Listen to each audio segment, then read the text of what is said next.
Hello!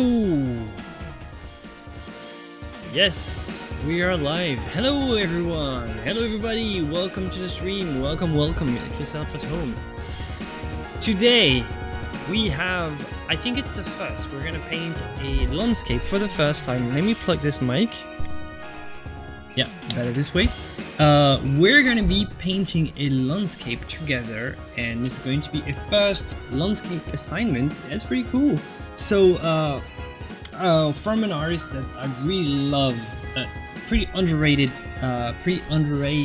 landscape artist from the 19th century, Charles-François d'Aubigny, French painter who painted this. Oh, hold on. Yeah, painted this. Really cool. This is not even his best one. It's just one that I thought would be the best one as sort of a first landscape assignment.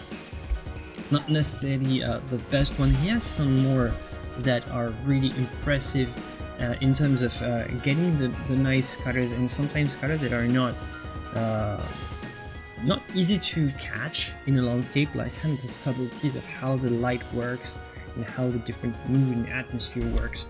And he does that beautifully with a really great brush style that's, you know, not a lot of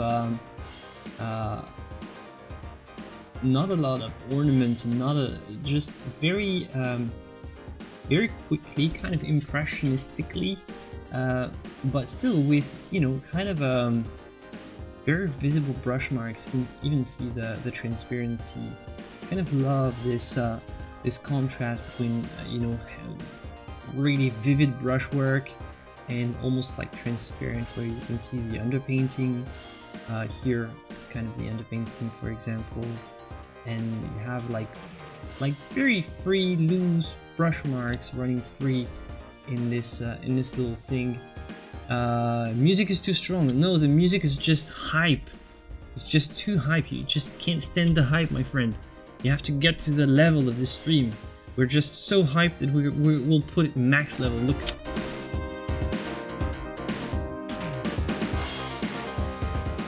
Oh yeah, we do that on this channel. Alright, hello everybody, and welcome to the stream. By the way, I didn't say hello. Sue, GM, Catherine, David, I saw earlier Cody in the chat, I saw Laughing Girl in the chat, and thank you. Yeah, music is nice, but it makes it hard to hear. Okay, I get it. You want something nice.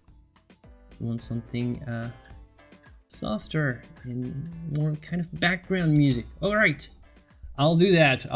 It's just, I need this music to hype me up to start the stream. It's just, this is just how I roll. Yeah, I wanted to say a big thank you to also everyone, not necessarily right there in the chat with us, but definitely an important part of this community, my Patreon, people who support my work on Patreon. Just gonna thank those who joined recently: Abdullah, Susanna, Luis, TS, Andrea, Scott, Farah, Katerina, Manon, Jacqueline, Janice, Fatan, Sanka, Ron, Brian, Christian, Samuel. So this is just the most recent. Maybe I'm surely forgetting some, but thank you everybody who joined. Thank you everybody who became members, and it's really appreciated. Hey from California, hello M, hello from France. So yeah, today we're gonna do like kind of a laid back little painting session together, and just let's just paint, shall we? So maybe we can have a little. Maybe we can have a little before we start, because I like to have a little introduction every time I start. And I know I'm talking too much, but sometimes it's good to do the theory first and just do the rest after. Let's have a little pros and cons of how do you paint a landscape, and where you can paint the landscape in the actual place where it is. So this is called plein air. So you go outdoors and you paint in real life. It's IRL, right? So you can do plein air. So you go there, you look, you sit there, you take your little gear with you, your paint tubes and all. You put all this in a bag. You go to the place and you have a very limited time for doing it. Or you can do studio landscape. In this case, I'm not even sure exactly what the artist, what Daubigny has been did for this one. I can't be sure, but yeah, it's either plein air, so in real life, or studio, and it changes.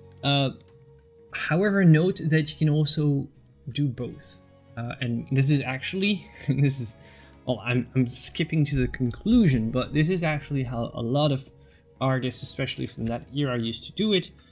Before we had photos, to just take memories of the place and just bring back to your studio. Right now it's way more easy to be a studio painter. It's like we have a lot of advantages today, but back in the days they had to do kind of both, because both have the advantages and limitations. The advantage here is like it's like more natural and more spontaneous, and you can actually follow the light, and if something changes in the landscape and makes it look better, you can follow it. The only problem is that you have to deal with the weather. I'm sorry, I'm writing like I'm writing very poorly. You have to deal with the weather, and also you have limited time. That's the problem, but the thing is, the plus is that it's more organic, and one of the downsides is that it's usually smaller pieces. Smaller, doesn't have to be, but if you want to take a big canvas in plein air, you really have to, you know, have a full organization. So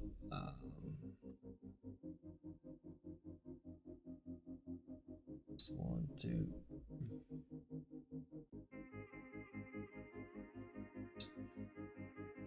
sorry, I'm just doing this so that I can write more easily. All right. Next, if you're doing it in the studio, it's the problem is that it becomes obviously way less natural, so it's more it looks more artificial, right? There is a sort of a construction. The studio landscape doesn't have the same feeling, simply. The plus is that it's warm and comfortable. Sorry, I'm writing very poorly. You have all the time, so that's another plus. You have all the time in the world to finish it, so that can be a good thing. And you can make it, that's also a plus, you can make it bigger, so more, and you can make, if you want to make those epic landscapes, like if you really want to make the incredibly beautiful and impressive landscapes, you kind of have to do it in the studio. Don't really have a choice in this regard. Like plein air will most of the time will always be more smaller. All right. So yeah, that's the difference between plein air landscapes and studio landscapes.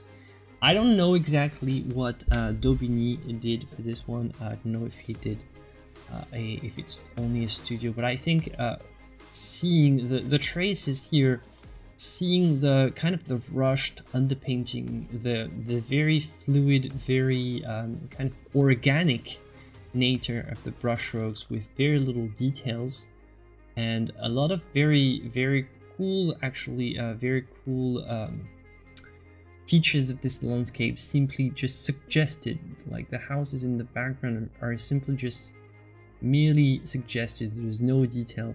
Typically, if you do a landscape in your studio, you tend to worry a little bit more about all these tiny details and go more in depth with this type of stuff.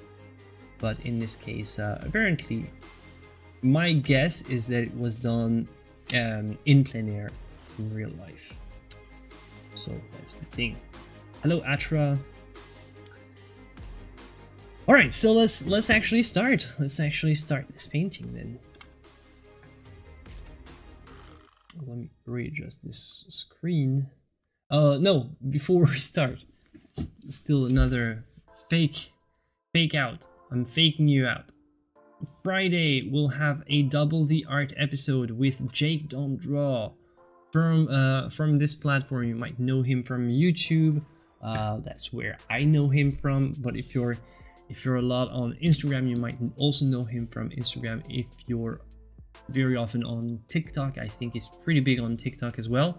So Jake will be with us on Friday for a streaming session, Double the Art, and it's going to be a fun one. So yeah, it's going to be 2 artists drawing or painting at the same time, just so that those who do the assignments know there's going to be an assignment on Friday, but I'll probably won't be making it. I'll be just doing something else, just so that you are not surprised.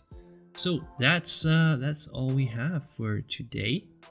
Yeah, the announcement is done. Landscape studies done. All right, let's just move on. Let's just move on. So how is everybody doing? You guys are pretty quiet today. So feel free to let me know how you're doing while I'm mixing up my paint. It's kind of a little downtime. Alright, so let me see the underpainting, by the way. Okay, we're gonna go for a little raw umber on the painting, I think. Something like that would be great. Tired, Leslie. Oh. Alright, I hope it gets better soon.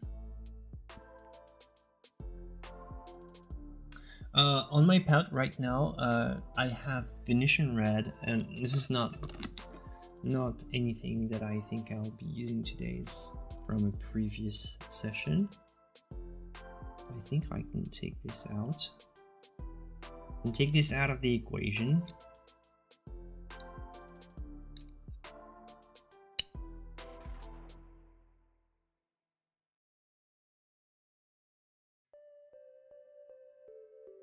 Stay up too late. That's kind of the curse of this century, isn't it? Staying up too late. And actually, I might change it for burnt sienna, just to bring a couple warm hues here and there, but not much. I'm gonna start with this, my sky. So for the sky, I'm gonna use something that Adobe probably didn't have, but you know, we're not about pigment accuracy here. Probably had cerulean, but instead of using cerulean, I'm gonna use some cobalt teal, and I'm gonna use a little ultramarine as well. Yeah, family's doing great. Family's doing great. Thank you.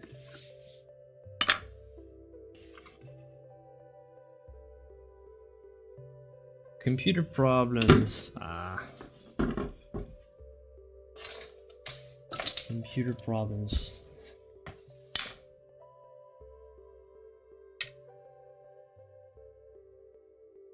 That's annoying. It's annoying, especially when you're not like interested at all in computers and you have to somehow find a way to fix it.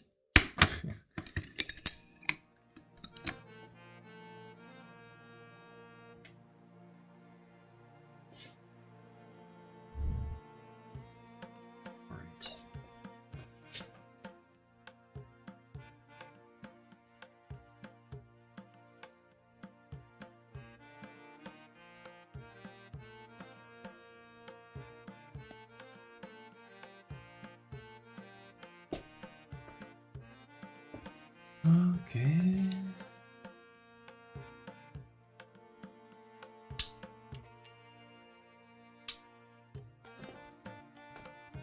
I'm gonna bring the palette so that you can see and enjoy the colors while I'm doing it. I'm gonna move this.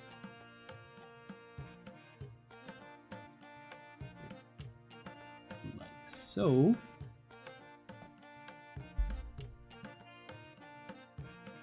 all right.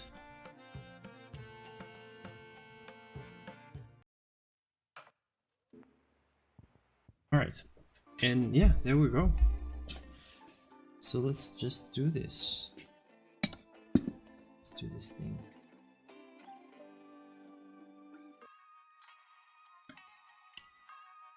I would like to have an underpainting that's really not too fluid. So what I'm gonna do is I'm gonna attempt to draw something that's really not that fluid. And here I'm using this underpainting. I can see the trace in the sail of the boat. I can see the traces of a warm underpainting. The only problem is that I want to cover it with the blue as soon as possible. So I want to make it relatively thin, and I want to really avoid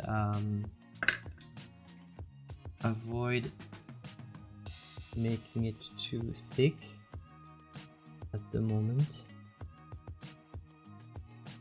Right. So there's a warm underpainting. That's one thing that I know. But if I go too heavy with this little wash on imprimatur right there, if I go too heavy with it, if I put too much paint, too much solvent, too much pigment, it will be very hard to do it in one session, because the blue will have a very hard time getting there in the place of the sky. But just to show you again, there is the underpainting here. I can spot it here. Because the sky has just been painted like so. And this sail is actually still a little of the underpainting. You can also see traces of the underpainting on the corners, of course, you can always spot it somewhere. And here, kind of the little mountains or houses, I don't know. It's pretty light. It's pretty lightly painted. Almost translucent. Okay. So yeah, back to the video. I don't know about you, but I see. Okay. I'm gonna assume that the view is correct. You tell me if you're seeing an annoying like stripy effect, because in my my video feedback I see a little visual annoyance on my like the kind of the texture of the canvas, how it feels. And I think it's because I didn't take the, like, normally I take my yeah, actually I messed up. Normally I take my canvas on the other side. It's actually paper canvas and it doesn't have exactly the same texture on the back and on the front. And the back is actually smoother. And typically I do my paintings live with the smoother one because it's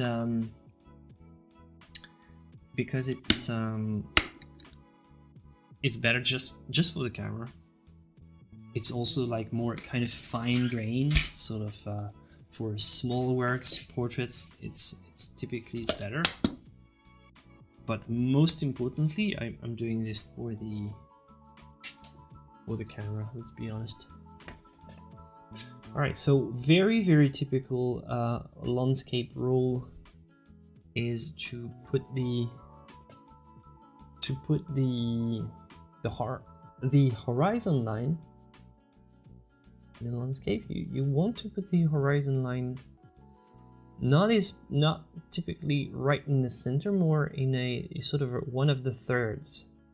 So you aim for one of the thirds. It doesn't have to be geometrically accurate. You don't have to take a ruler or anything, like it's not necessarily going to be useful. But this creates a better sense. It's more aerial, more atmospheric, because there's just more open space to represent the sky, and gives a better impression, a better feeling of the place. Whereas if you, let's say you paint the horizon line right there, it's going to make it feel very cramped, like you know, like the scene, you know, you have the scene in the video game where the floor and the ceiling like crush, and like basically the floor is raising, and the heroes are getting trapped under the ceiling.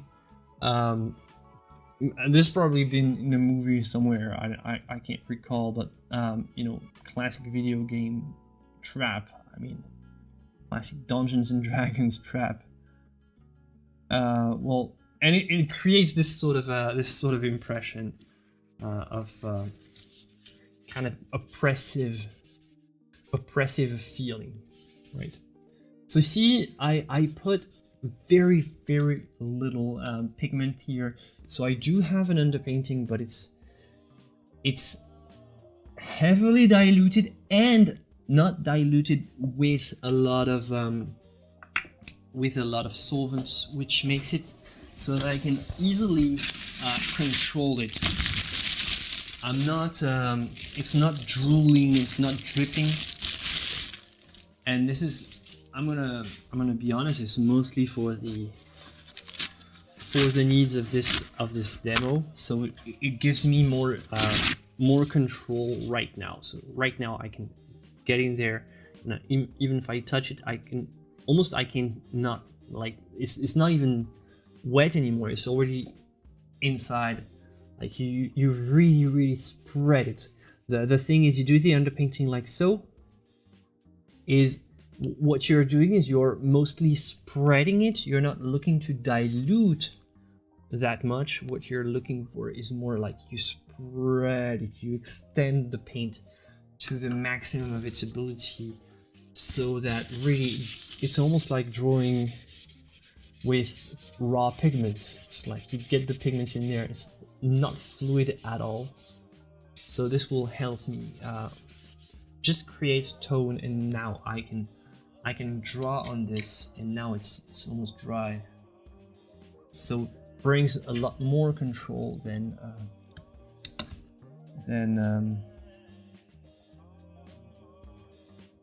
if I did it differently. So here we'll have the sail.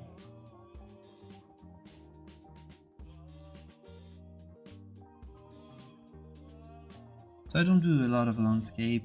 It's not that I'm not interested, but yeah, well, okay, yeah, maybe I'm not interested that much. It's not my preferred kind of style.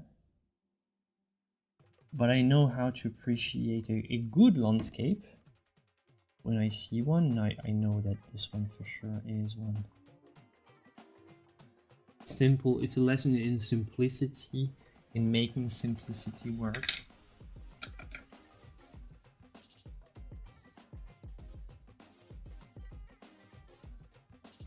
You can see the canvas texture, yeah. Yeah, normally my canvas texture is less visible. That's the thing. It's like typically the canvas texture is slightly less present. But it will be fine. It will be fine. It's just I need to remember to just double check for the right side. Like normally I think about this stuff. I just forgot for today.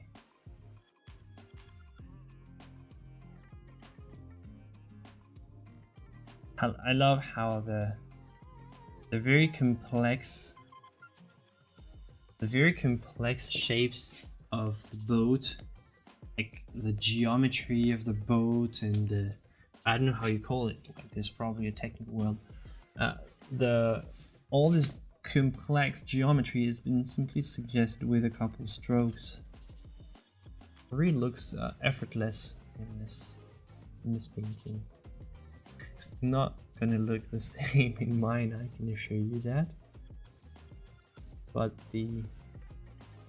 again, it's also because it's been done with, as I said, the beauty of the simplicity of the design, the simplicity of the angles. It all works because, you know, not a lot has to work. It's all about just bringing things in, putting things in harmony.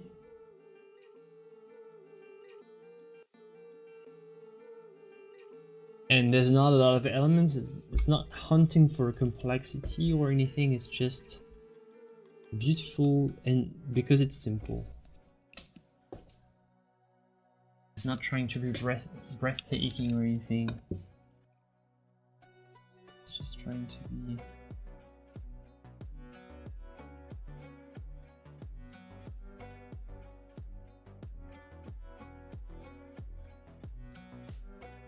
So the assignment, by the way, this is level 2, and you might think, well, what? Level 2? Normally level 2 is just copying the master directly. How come this is level 2 for this one? Well, this is level 2 because level 3 is actually more difficult. Level 3 is you take your own ref, like you take your own, but let's say you have a photo of a seascape, a seaside photo, something, and you make your own landscape in the same style, or in a style that's kind of similar. And it's actually a lot more difficult. This little bucket here, it's great example of balance and counterbalance. It's like you have lots of stuff here. It looks very heavy, and here is very empty, but just this little object. So it's a great lesson on imbalance. And the imbalance here is compensated by the very balanced fact that the horizon is fully flat, so there are no mountains or anything. So you have to bring the variety. If you had mountains, like if you had big Bob Ross-ish mountains in the background, the architecture would be totally different, because in this case the mountains would just create the variety, the imbalance, the chaos that makes the landscape a living thing, right? You don't want something absolutely flat. It's full boring, right? And here you have a horizon that's super flat. So what you want is you want to create the imbalance, and you create the imbalance with these guys are kind of like the mountains, right? Mountain peaks. But here they're made by the boat, so you create a rhythm. And it's very heavy, actually. It's very heavy. All this is very light, but this is all very heavy, and it's fully in the center. And this little object here kind of balances it out. Kind of like this entire side is empty, but this little couple buckets here with fish, I don't know. It's balancing the weight of those boats.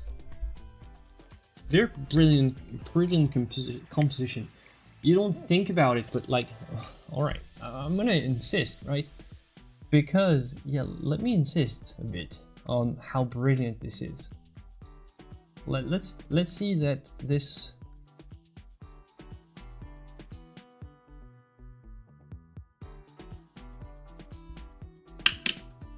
If the bucket is not here,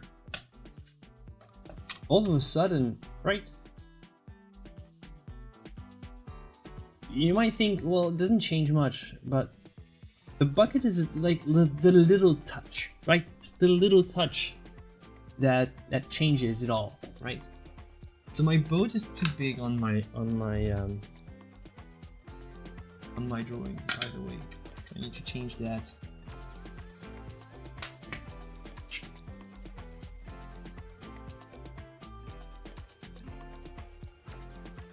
It's very compressed. All the elements are pretty compressed here. So I think I'm gonna do the straight cutters now. I've got a little base to start with. Now I'm gonna start with the full cutters. Yeah, I'm gonna mix a big batch for the sky. Try to approach this blue. Let's see.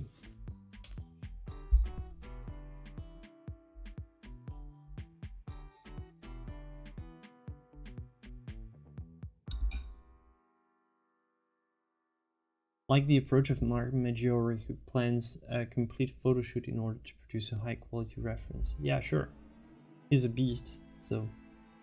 Love this painting, great analysis, nice inspiration to sketch along. Yeah, thank you.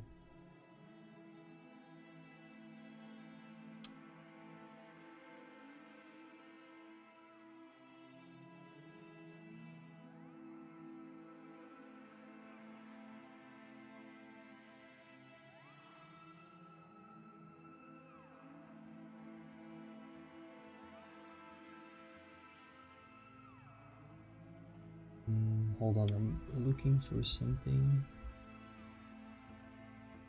Okay. Yeah, here it is. I was looking for my little chat widget here. Okay, so yeah, I'm gonna try to mix a little batch for the blue. See, it's kind of cyan, so I think the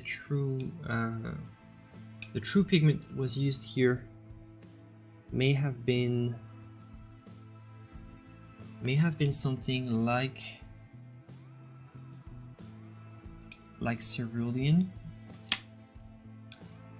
It's pretty washed out now, so it's hard to say what is the original blue and what is just the colors that sort of has vanished in a way. It's very difficult when you analyze the color mixing of these old paintings. It's much better to do it with a recently restored painting. You gain a lot more accuracy. Here, you know, we're not necessarily dealing with accuracy as always. The goal of these exercises is just to find a good motivation to get going and pick up a paintbrush. So we don't necessarily want to go with something 100% accurate. We want something that, you know, that gets us moving, that inspires us, and we trust. Like there's no headache with not having a proper model, or my printer didn't print the right colors or anything. Like, we don't worry about this type of stuff, and the principle here is whatever has been whatever appears on your model, you paint that and you keep it at that. So if your printer messes up with the colors, you just work from those. I think I'm gonna use a smaller brush because I can see the brush work in the model is smaller. So here I am going too hard.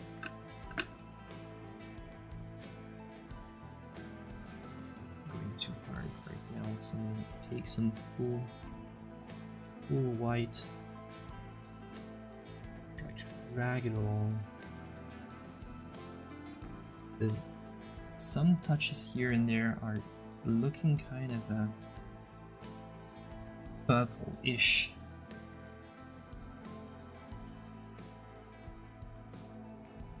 Nope. I'm gonna bring the smallest touch of quinacridone. There you go.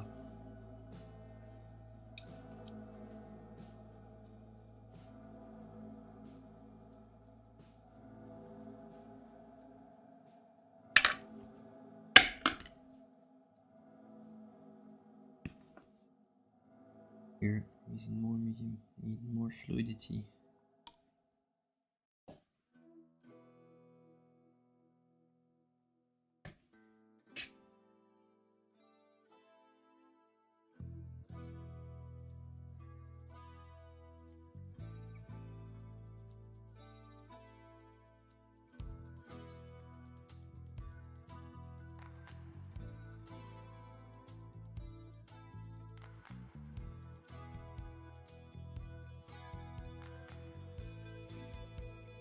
Got to be careful right there because I can see this brushwork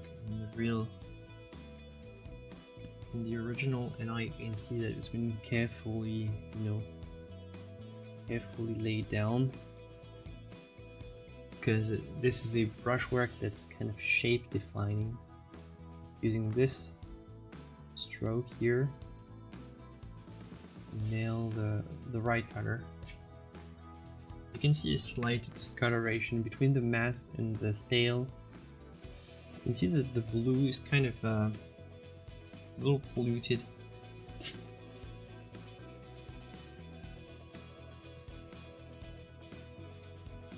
This is a sign of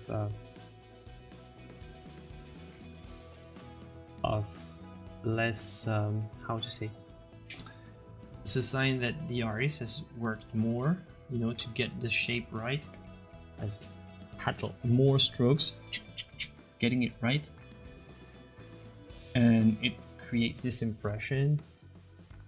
Right now I'm gonna let the kind of little strokes overlap slightly. I'm not touching the little red of the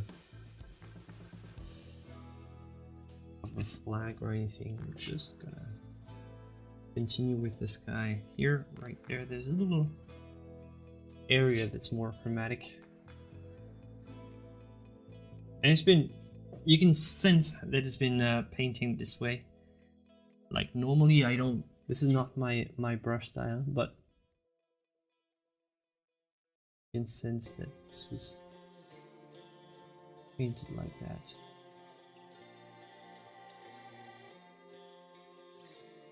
It's hard, it's tougher for the brush. The brush doesn't like to do this kind of stuff.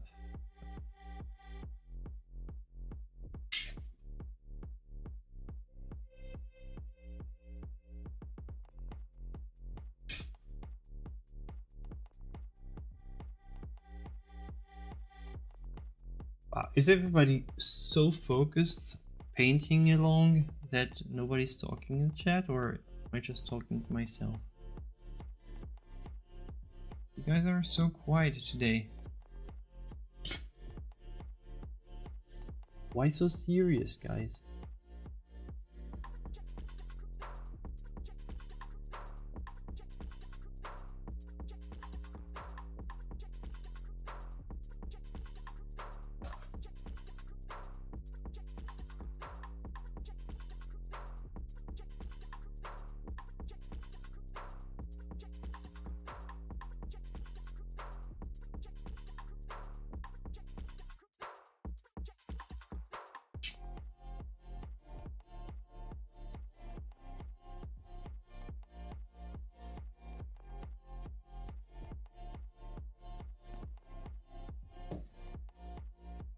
Hey, what's up, Cody?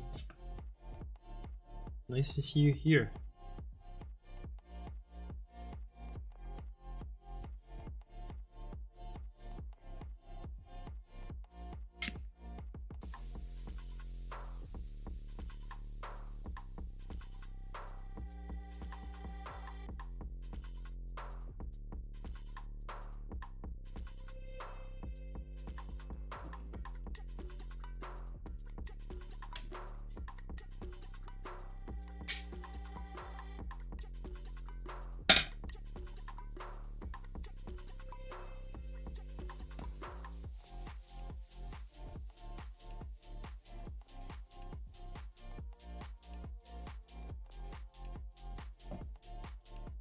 See, yeah, we're getting closer to Vincent. This is a pretty underrated artist, but I'm definitely a great fan. I'm not a super fan of landscapes in general, but I mean his are really my cup of tea. So yeah, we're getting closer.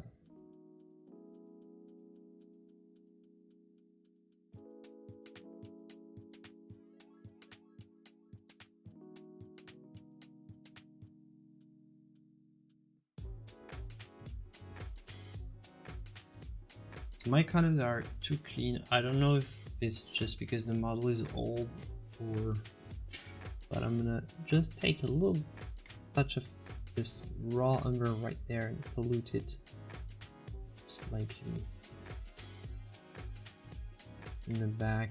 Create those effects of kind of like you don't know exactly if the clouds are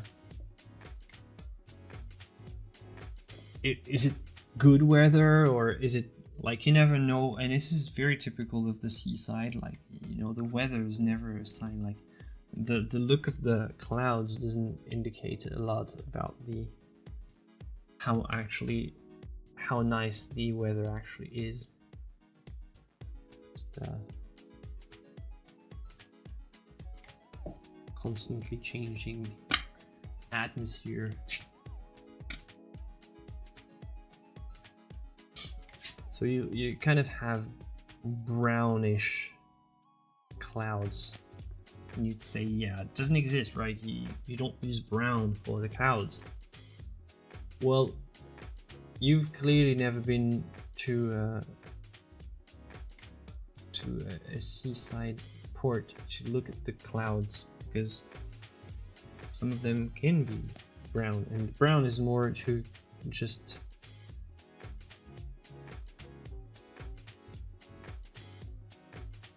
cut the blue, like stop the blue from being too overpowered.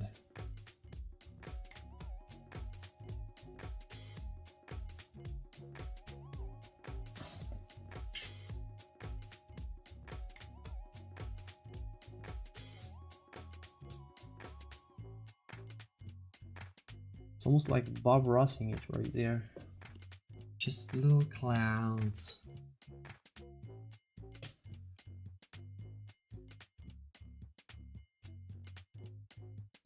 Rain in Michigan.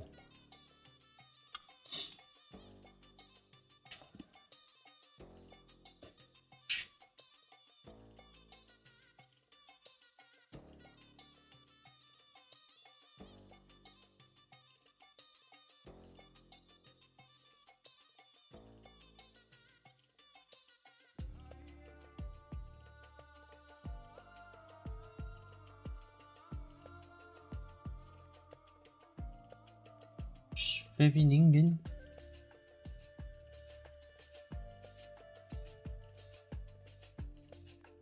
You mean the...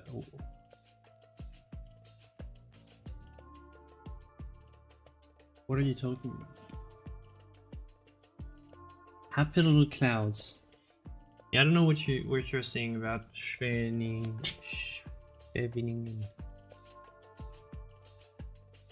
Happy little clouds. I should have gotten myself a little wig. Give Bob Ross impression.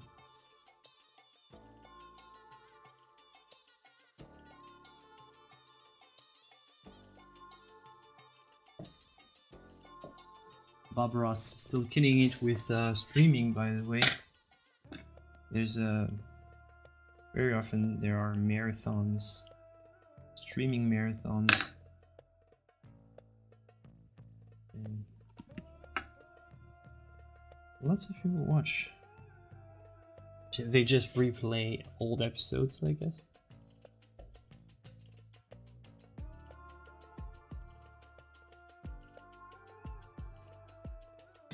But I don't think it's necessarily artists or people. I think it's people just watch for the kind of like entertainment value or kind of ASMR value.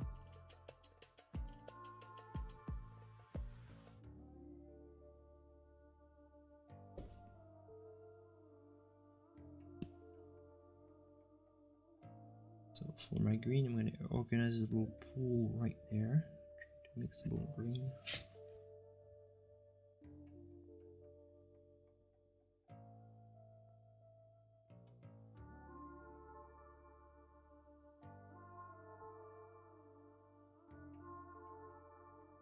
Okay, no, it's not this one because it's it says it's in étape, so it's somewhere else. No, no, it's not. It's not this one. Screenshot taken in the Discord. Oh, screenshots already?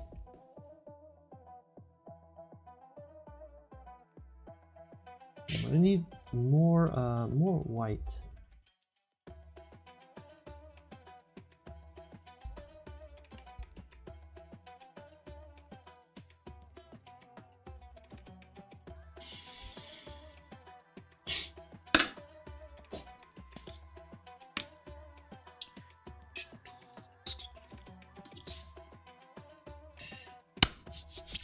I need more white.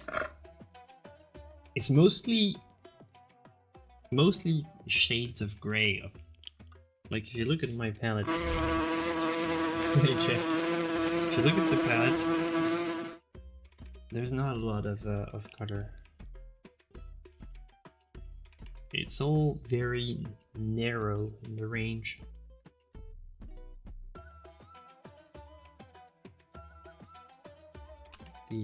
The colors, the pigment I'm going to be using the most today is definitely the white.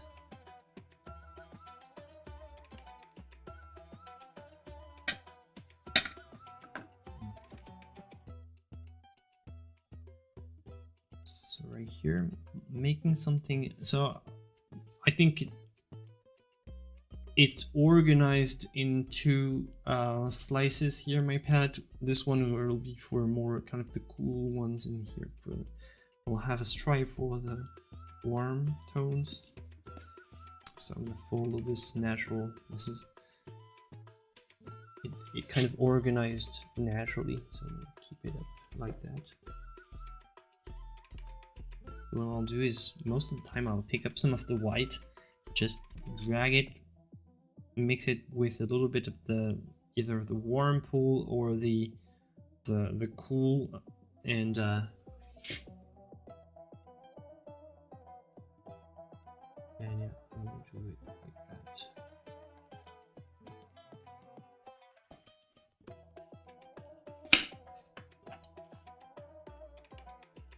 Let me see.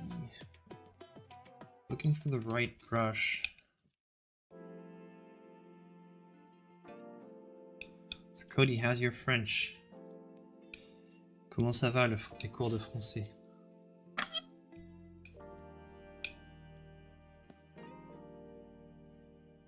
Are you oui baguette right now?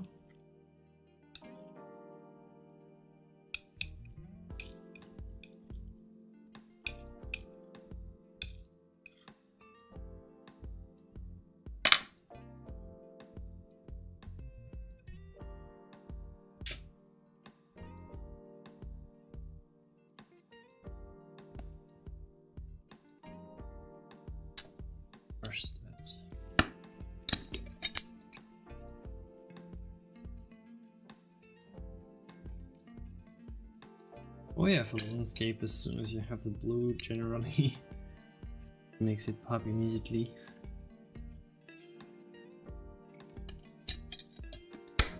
It's the most fun part of the landscapes, by the way, the clouds.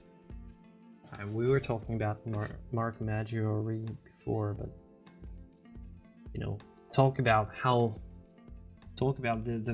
aesthetic value of the clouds. Just you can make a landscape just basically doing only that. No, it's too chromatic.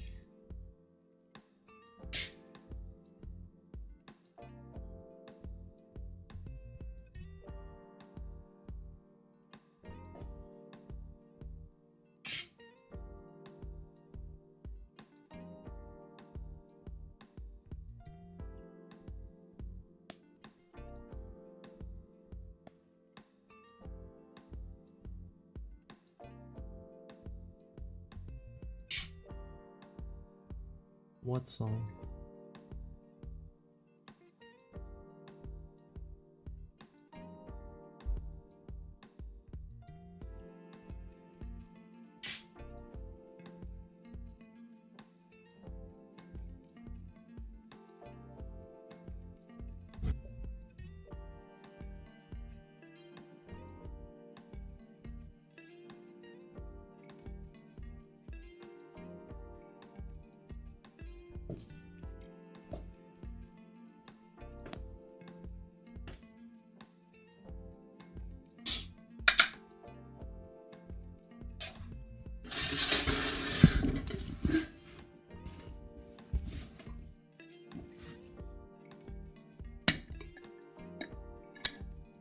Oh, okay. Yeah, classic.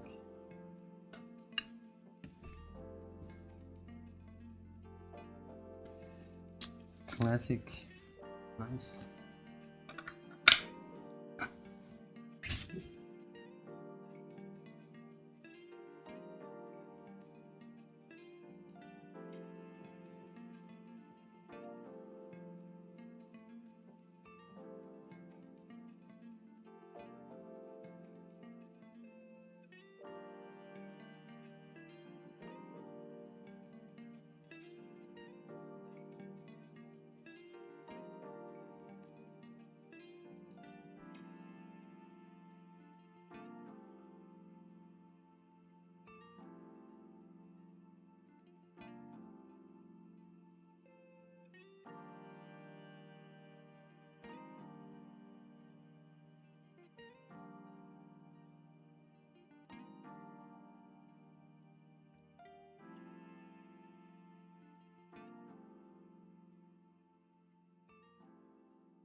Okay, so water has a pretty weird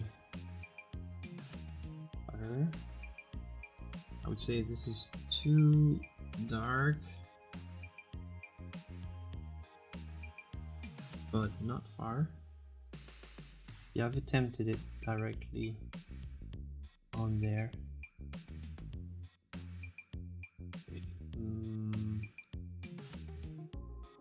From my model, it works, but I know that my screen is not properly, doesn't have the right blue, but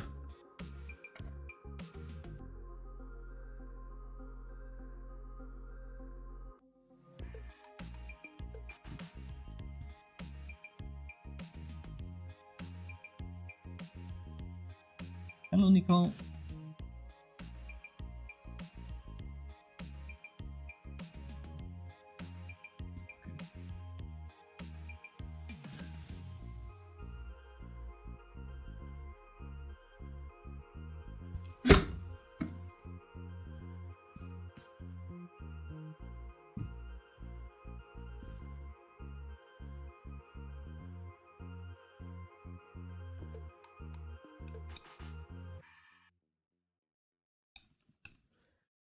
Man, I'm so hungry. I don't know why. I think I'm gonna take a break soon. Just grab something to eat.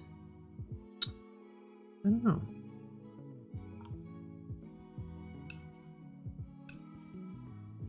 Feel good, feel relaxed. I want to snack something. Hier soir, des inconnus, ce matin sur l'avenue. Les amoureux tout étourdis par la longue nuit.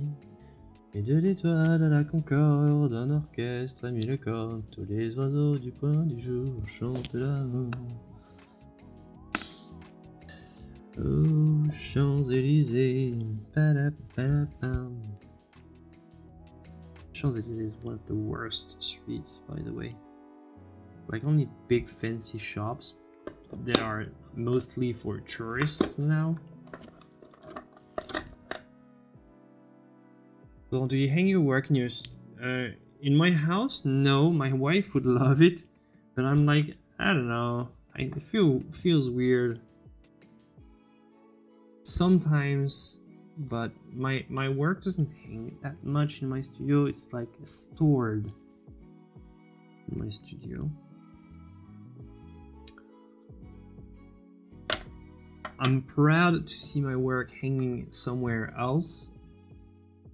I'm not proud to. I don't have any intention to build a museum to myself, right? So I don't mind. I don't need my own paintings hanging around. I put them in just a safe area, safe storage area, and my wife would love it if we had my paintings at home. Sometimes I take a little thing, a little something, but you know, not too much of a.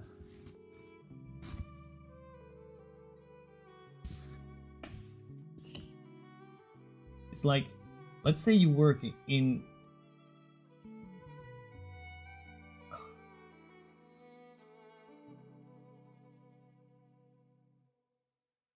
Imagine if you work in accounting and just did you want to really, at the end of your work day, do you really want to just take some more tax forms? And it's like, it would remind me too much of work. I love my works, I love my paintings and all, but I would just overthink, and I would just learn to hate them with time. I would learn how to see all the imperfections, and it would just be a nightmare on the long run.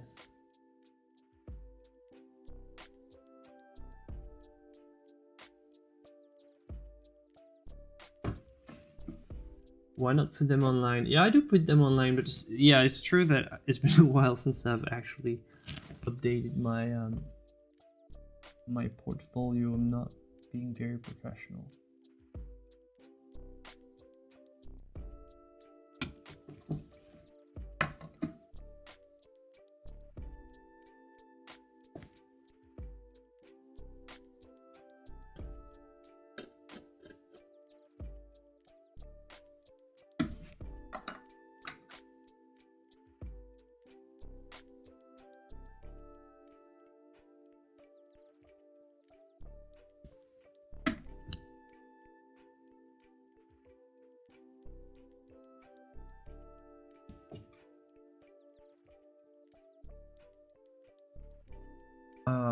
Yeah, I can't tell you a rate like that because it depends on many things.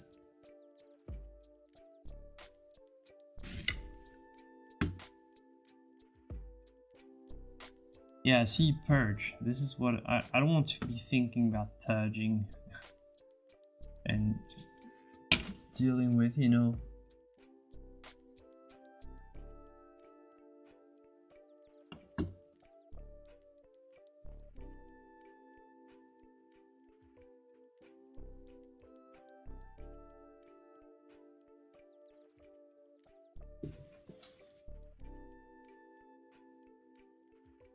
I would want to purge my work all the time. So I don't want this.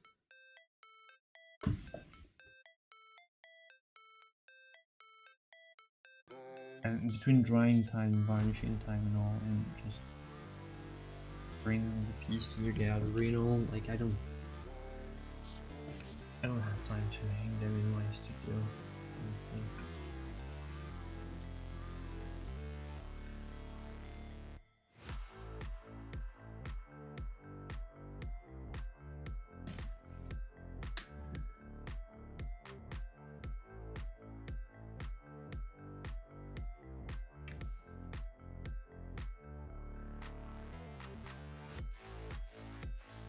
what I understand by purge is, you know, you hate all your paintings on your wall, so you get rid of all of them and you put them somewhere in a like a prison, painting prison somewhere, or maybe in the trash, and then you you change them. Maybe the trash bin, yeah. I was like being nice. I was thinking about, you know, putting the pieces in a little painting prison. But you weren't as nice as I am.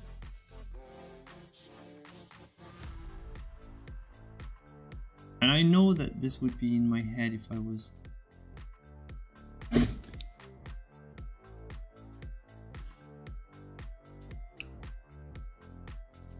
Oh, hello, New Zealand.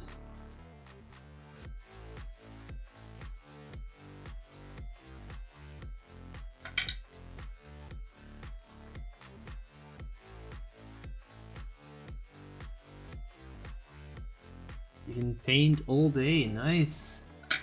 And good morning, by the way. This is morning to you.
Yeah, 10 a.m. means that it's 10 p.m. for us.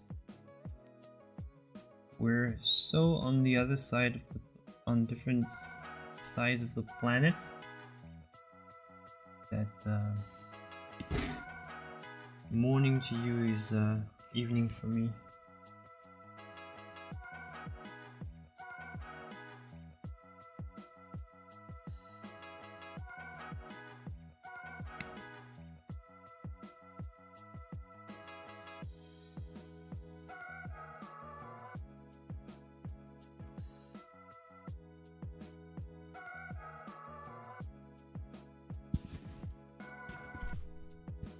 Alright, I need to take a break, grab something to eat, so be nice. I'll be back 2 minutes.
Alright, I'm back. I'm back.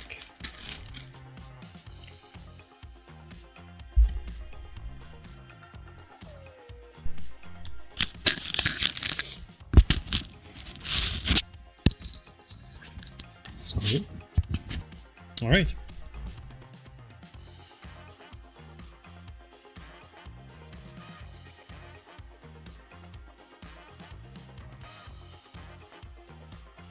No, this was the part of the reference was missing with my eyes.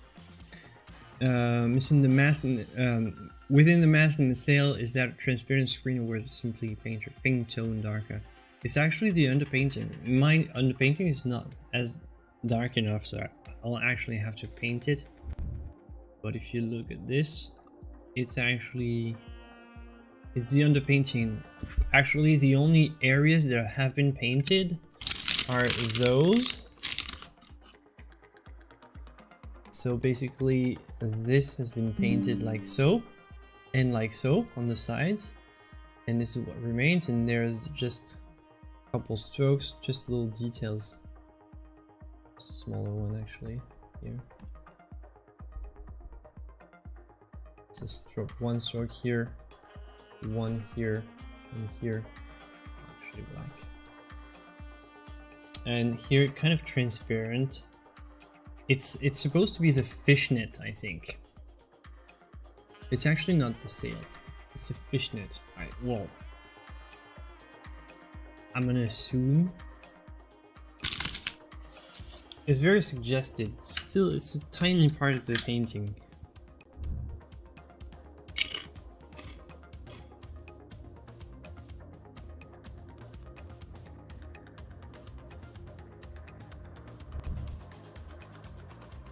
Real question though, is that a sail or a fishnet? What do you think?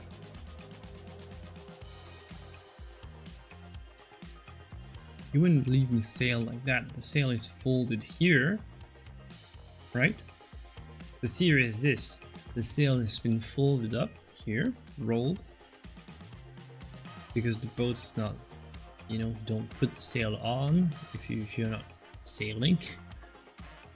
And this is the fishnet to lift with this. I don't know. You tell me. Somebody who knows sailing just tells me.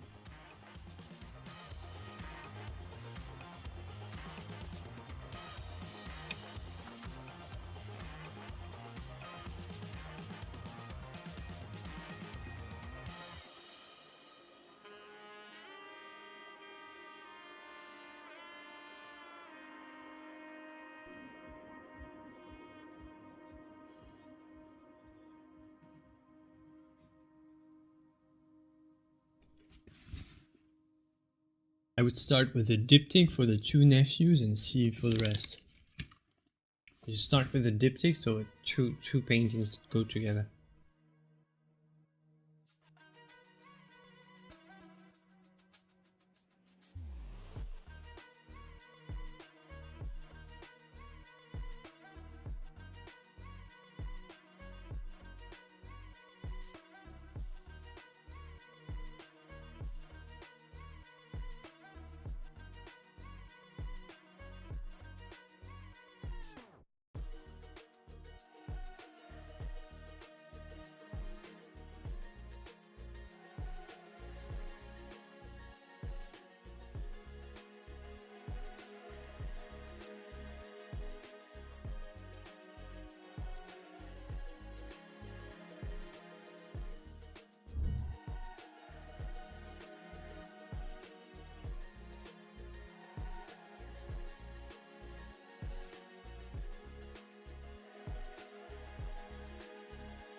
Having pizza, nice.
I can't wait for Christmas.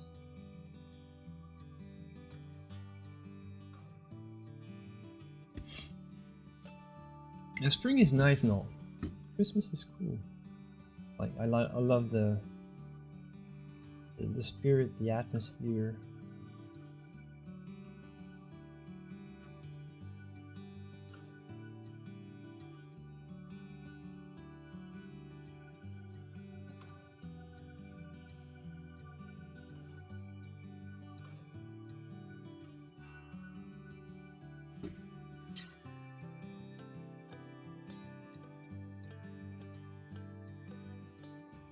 So unfortunately I can't replicate the same effect.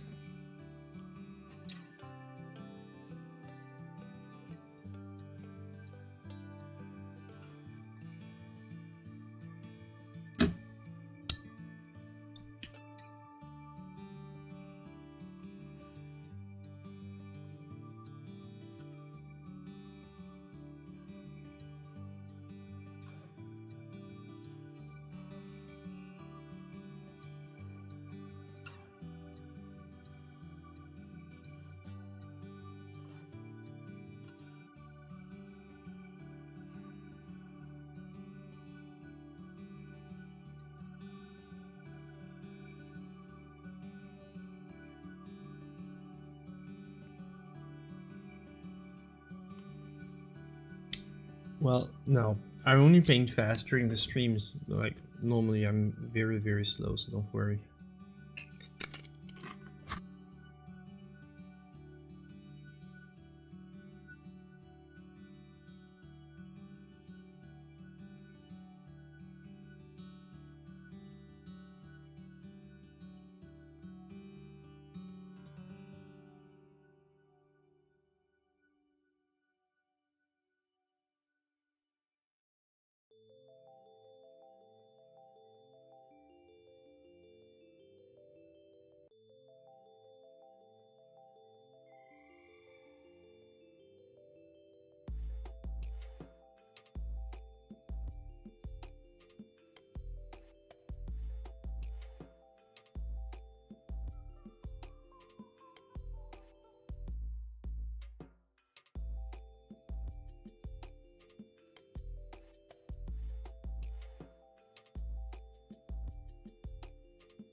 Should try Christmas painting.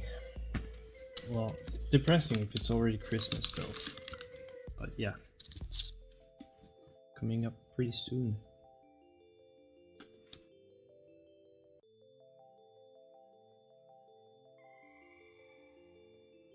Any ideas?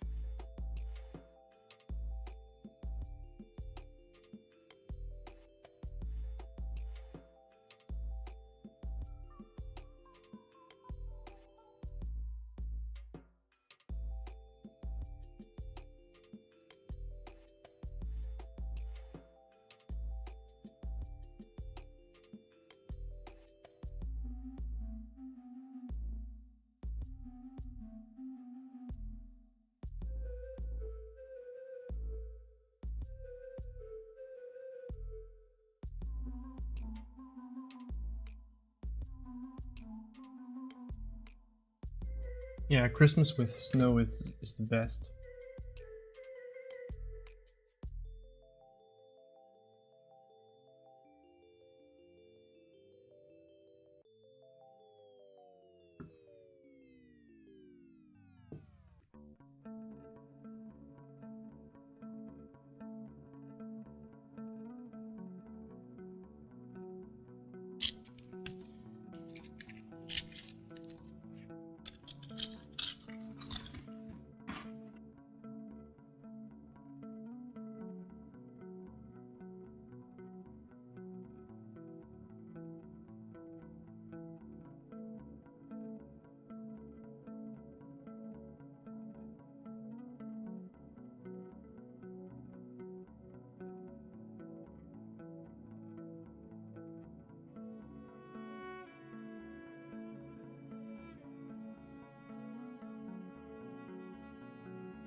I don't know, something like a little red flag.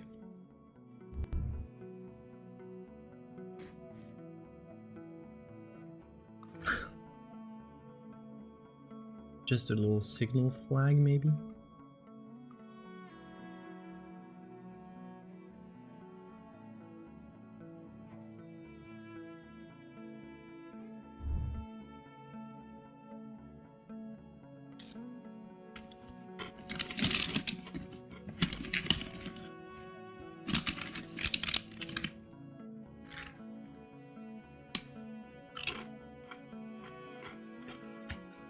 Would be cool, but artistically speaking, let's be honest, artistically speaking, like these types of collabs are not like, I mean, they are cool like as a social thing because it's cool to work with people,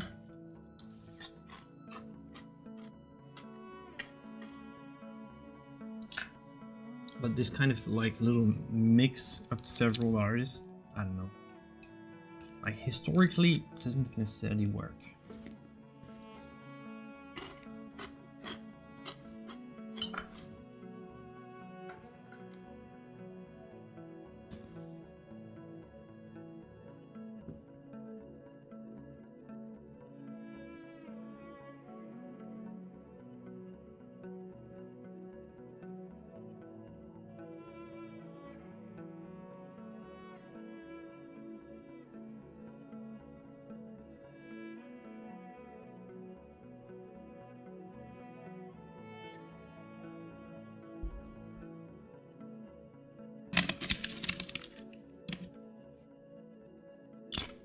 Oh yeah, no, it would be a cool social, you know, thing.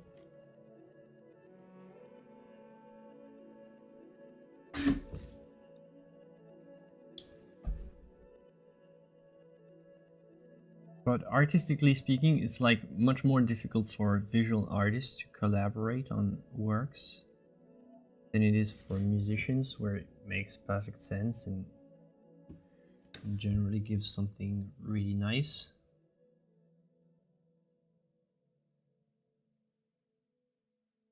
In visual arts, it's been done, but it always feels kind of a forced. I'm not dishing on your idea though. It's just saying. That's just thinking out loud, right?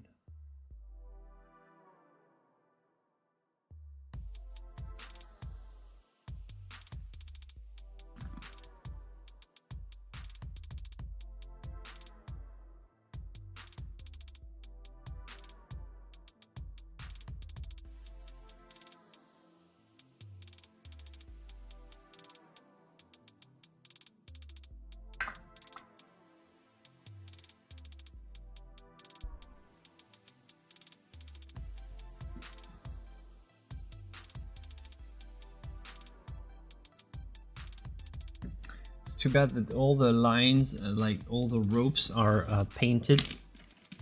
I really love one of my techniques for these is instead of painting them, I just, you know, normally I sgraffito them.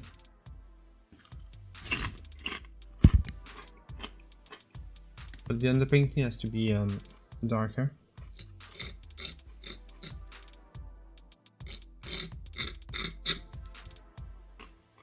You do the lines like that with graffito. Right here it doesn't show because my underpainting is white.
Graveyard of boats.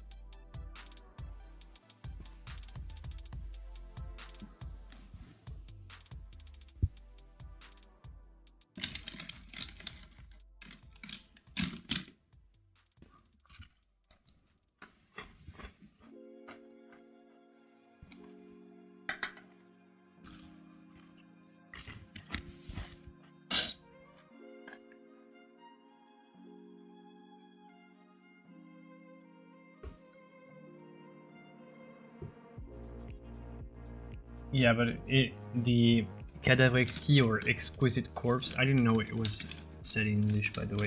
I thought you said the same, but it's a sort of a creative tool that the surrealists invented, but nothing very serious was created out of this exquisite corpse, you know, technique, or whatever you want to call it. If you think about the most creative surrealist painters, they mostly did not follow this. It was mostly kind of a little experiment, like a little fun experiment, haha, for a surrealist to have fun, and just they tried a lot of stuff like that. But if you think about it, it was never really groundbreaking.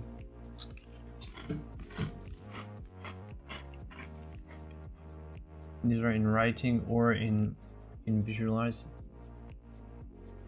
This is not the groundbreaking part that that the surreals did. Most of what they did was worth it. They didn't necessarily do in this kind of little collab.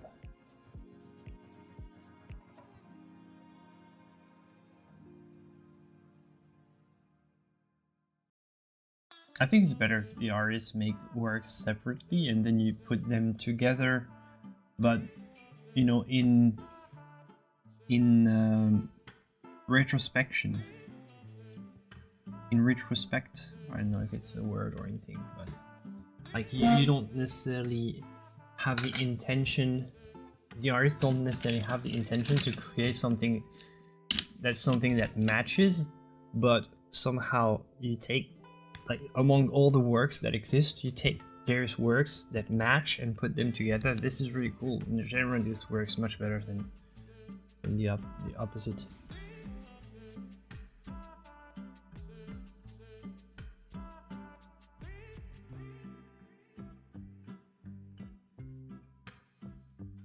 Yeah, but art YouTube is content making. It's not. Of course, they're going to use most art, groundbreaking work of the century, but this is YouTube. What do you expect?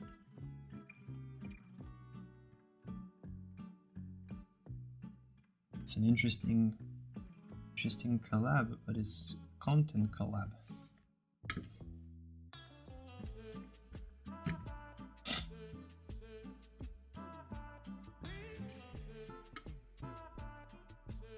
One type of collab that still works, and that's fully legit in the artwork, in the art world, and even like in the most reputable places, is what Jeff Koons is doing, for example. But this is not typically a collab, it's more like a sort of a little factory of works. Like Jeff Koons has lots of qualified artists working for him, and he sells the works under his name though. But they do work under his supervision, or not, I don't know. But he signs under Jeff Koons, and they work for him. Not even as apprentices or anything, it's just like factory workers, almost. Executives.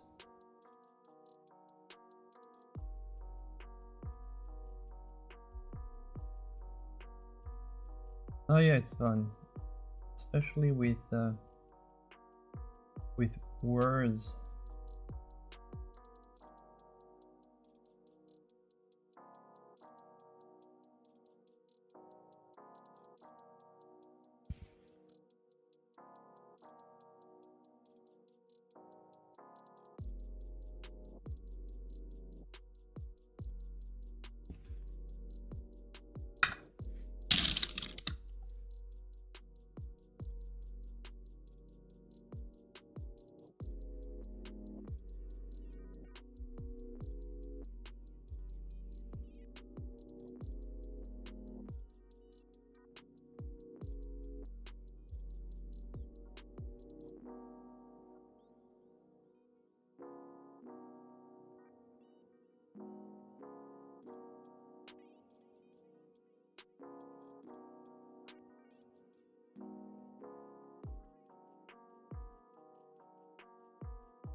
Well, the word itself has been created like that.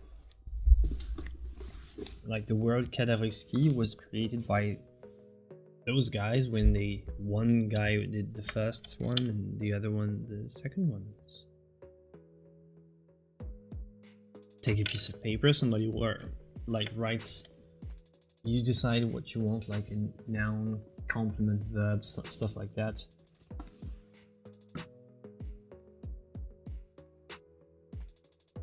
Just a sentence or a composition, then you leave a little piece of the sentence and somebody has to complete it. Like you leave just the final word of the sentence and the next one has to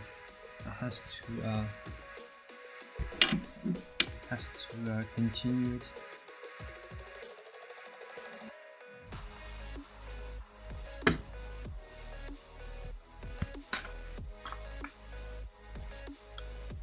Oh yeah, it's big election day. By the way, we don't talk about politics, so...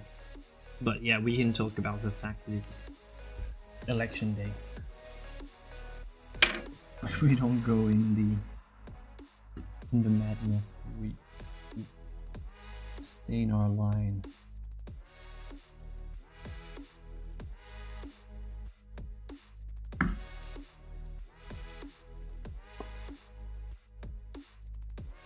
Yeah, cadavre exquis. Just check it out, like exquisite cadaver, I think. I don't know, I didn't know it had this name in English, quite frankly. I thought it was just the French word, and I was in the French word. It's an invention basically of the surrealists. They called it cadavre exquis.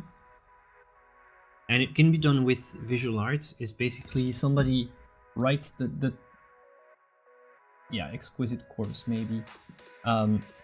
Somebody, let's say, writes let's say we draw a little character. Somebody draws the top of the head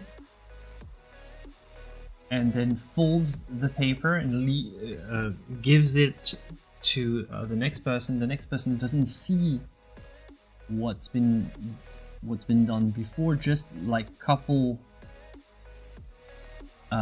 lines, and just continues from there without knowing what was done before.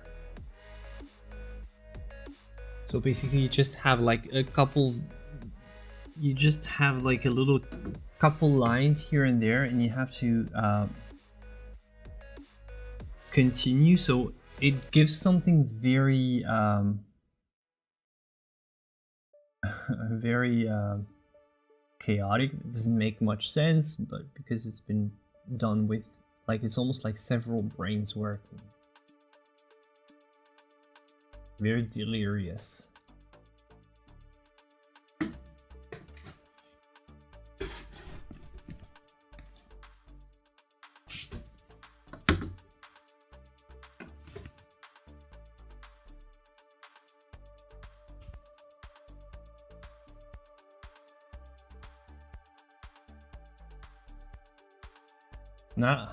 Let's see, now it's on YouTube, it's online now. We have proof, we have definite proof.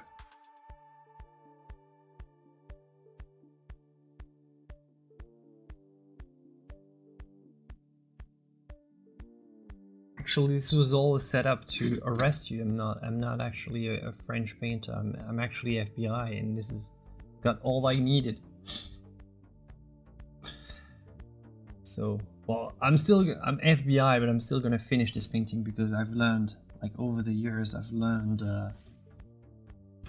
and this was all the setup to catch you, but I got to enjoy the painting, so.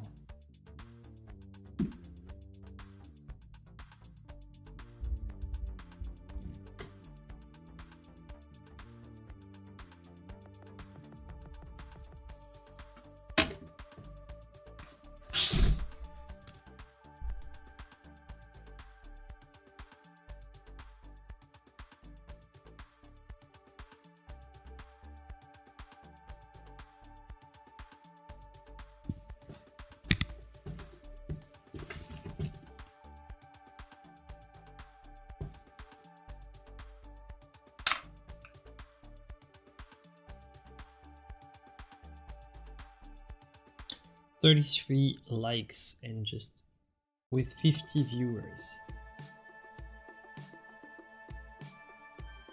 It's funny how, like, the more I stream, the least YouTube shows my streams to my viewers. Or maybe people just get bored, I don't know. Like, we used to be around 90, 80 viewers average.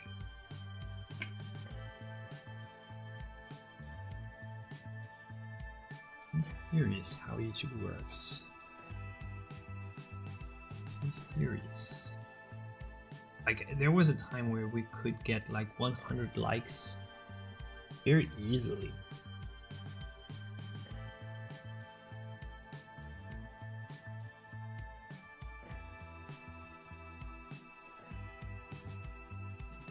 But I'm gonna assume that people just watch my replays, like the VODs, get a lot of rewatch. Like, a lot of people watch afterwards, after the stream is done. So I'm gonna assume this is the reason. Maybe if I don't leave the VODs open and public for so long, maybe people will try to show up to the streams more. I don't know, what do you think? Do you think if I don't leave the VODs available, like, people would be more present and would, like, because maybe a lot of people get the notification and say, oh, well, there's gonna be the VOD, I can watch the replay, I don't need to show up like they normally would. I don't know, it's just a theory.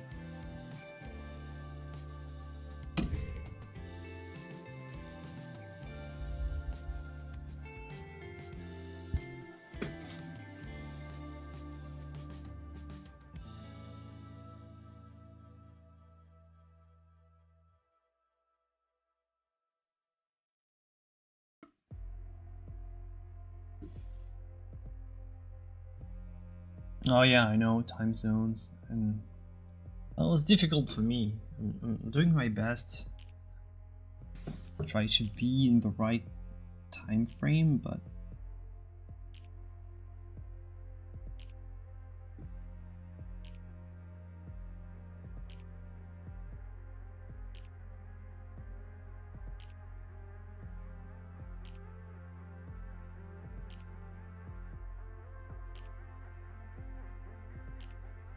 yeah, I know it's the middle of the workday for some, it's the late evening for others.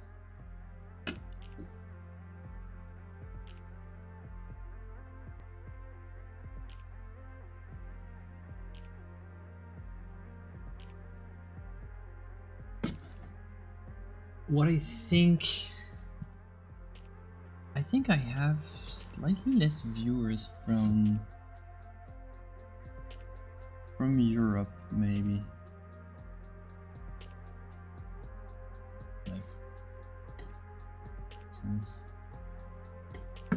recently.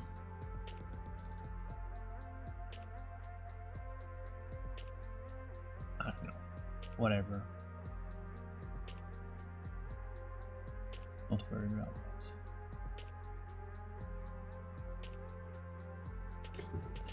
that. It's just frustrating that we keep going strong with the streams and the...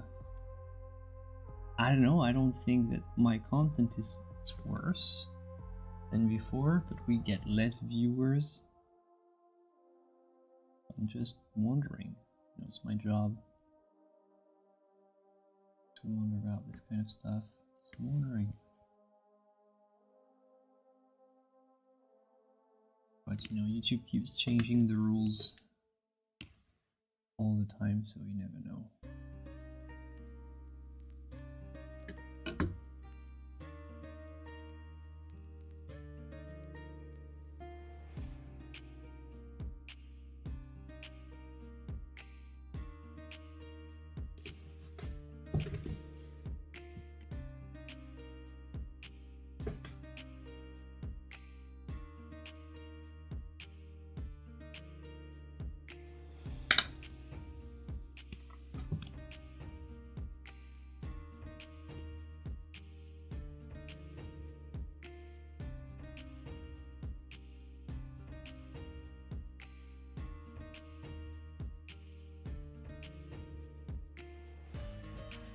This canvas is like something like 25 out of 14, something like that, centimeters.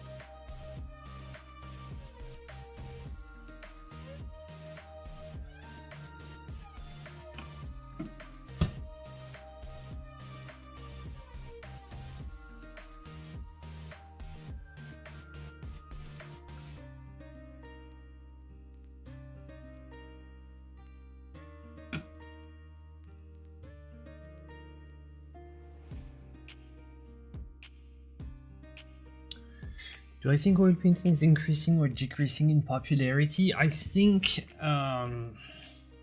right now there's a decrease in popularity of visual arts in like altogether, like all types of paintings see a sort of a decrease of interest, in my opinion, due to the advent of AI imaging. You can see how I didn't say AI art, because AI doesn't produce art, it produces images. But like a lot of people discover that, well, they have never been interested in painting or anything, but they can just create wonderful images just on their smartphones and stuff. So there is a surge of interest for AI imaging, and at the same time maybe a little decline of interest in traditional ways.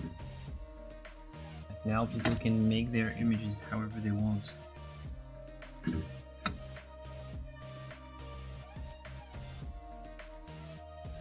That's a new hot thing of the moment. Just like there has been a slight decrease of popularity of painting after photography was invented, but you know, we got through. It was not the same afterwards, but we got through somehow. But like the world of the paint just changed forever, and I think this is going to be the same thing with AI.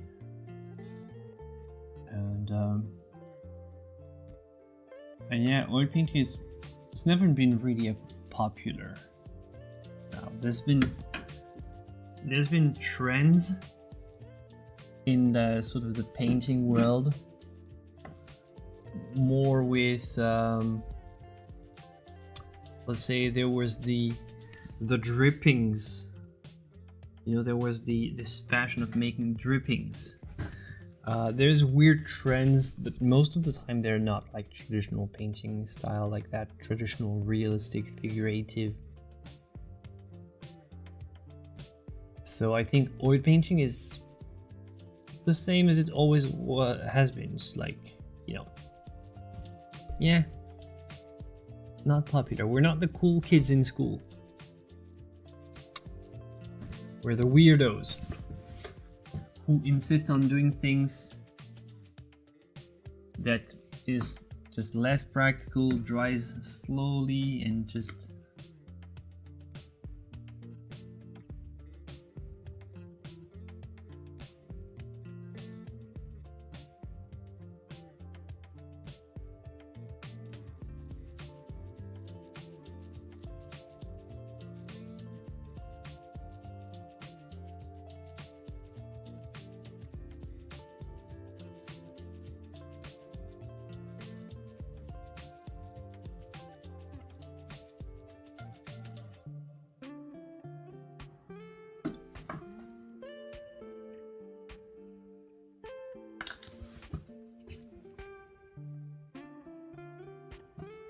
and yet your paintings will likely last longer. Yes, that's one of the main arguments to sell, let's say, a painted portrait to someone, like a painted commission.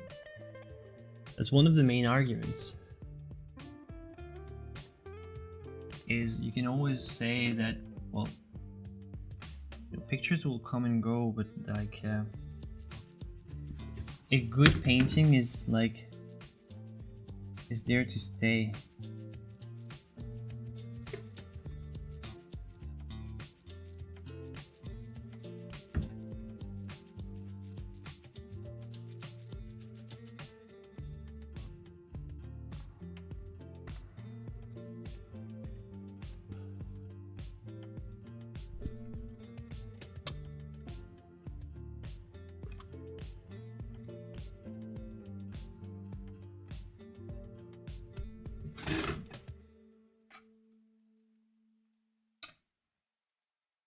By the way,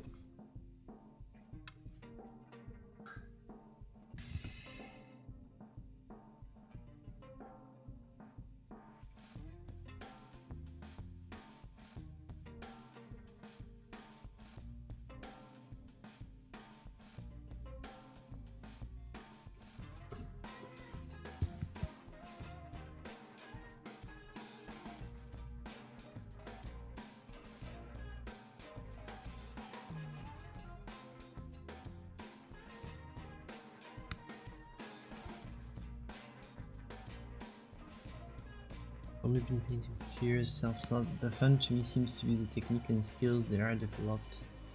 Yeah, this self-improvement, self-accomplishment, reaching your goals,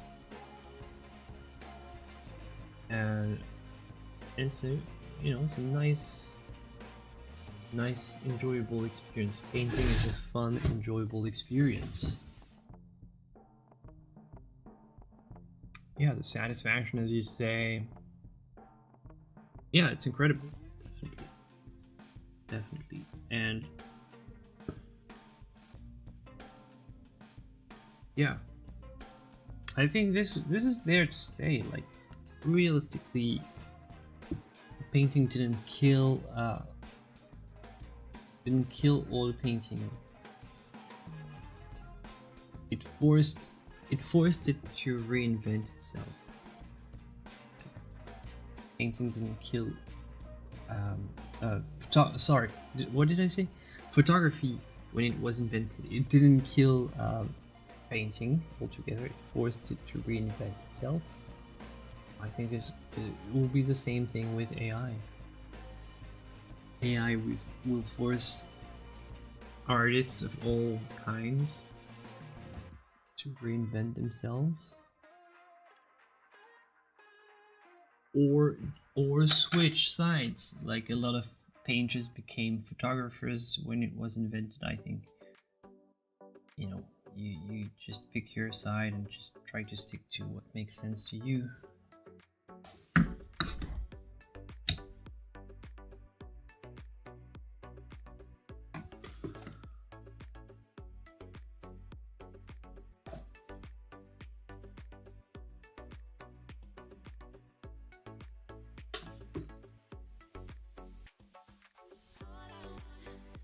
I think it's Rory who said,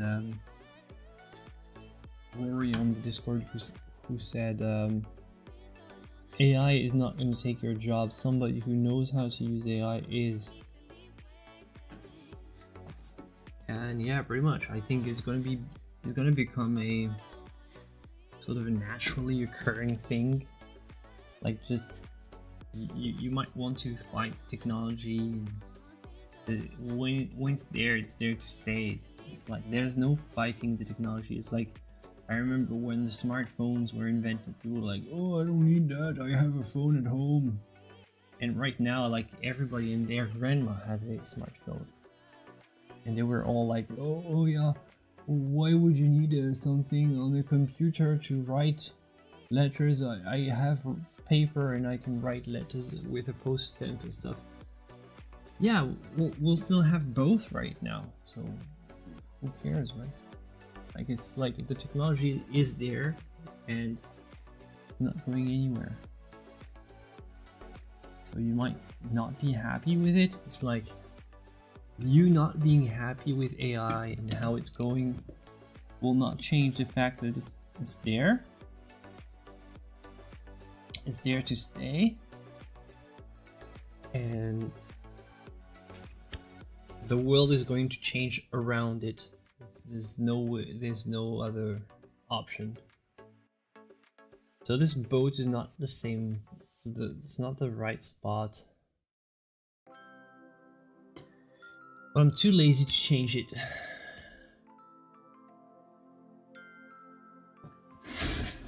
Let me step back because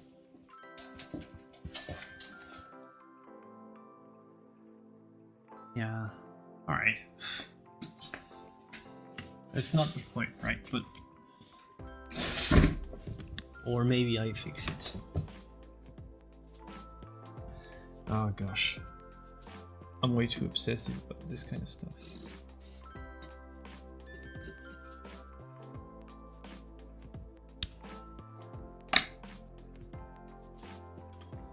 Okay, I fix it.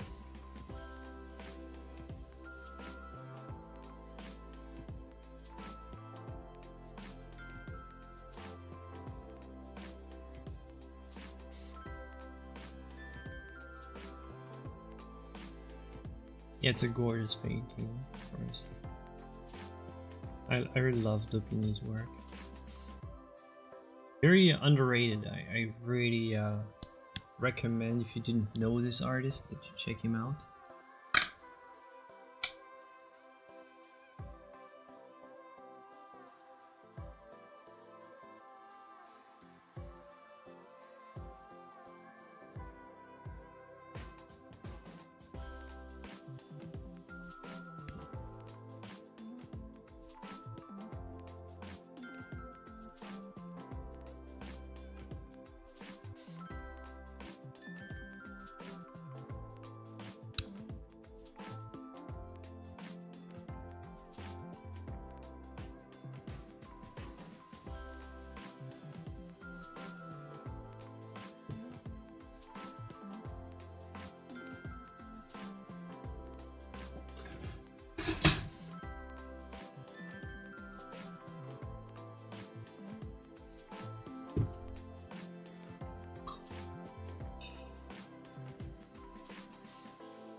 Alright, see you, outro.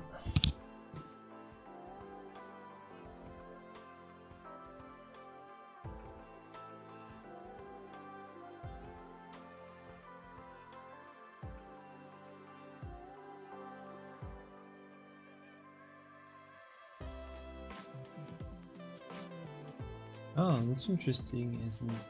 I was hearing about the study where they put those synapse reading caps on the subjects and then showed them prints of art and then the actual original art. they found that looking at the original art tended to be more thought-provoking for most people than a print of the same piece.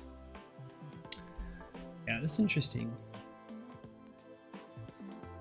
And yeah, definitely there is this is a different experience, and a different experience that a lot of people are capable of understanding. Like a lot of people can understand the difference, like the visual difference, the feeling is completely different.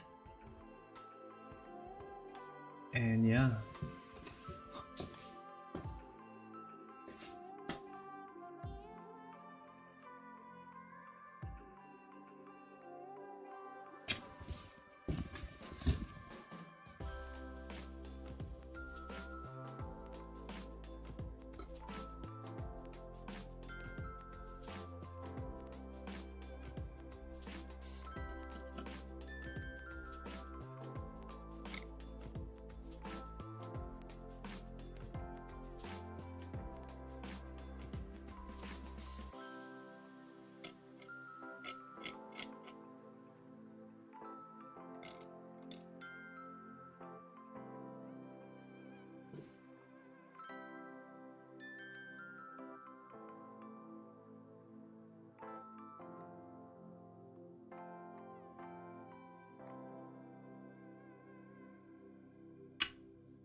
all right, Cody, you have to do what you have to do. It's funny how in France, election day is on a Sunday always, and it's always the same time for everyone, except in the islands and stuff. But it's the same time. Like I don't get it. Like the U.S., how you guys vote. Like some people vote in a sort of a letterbox in the streets.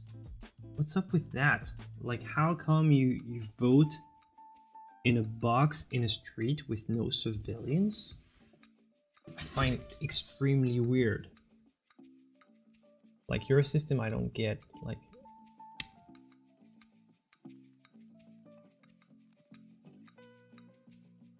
but I guess with like 50 states, like it's impossible to have one single system. But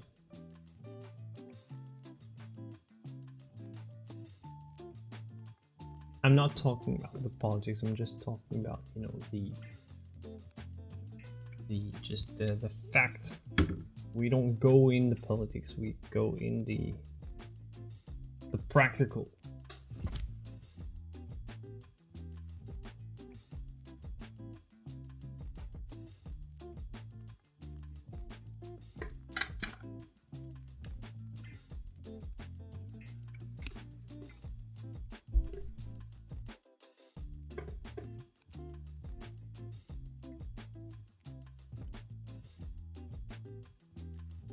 The letterbox thing, people are divided on it.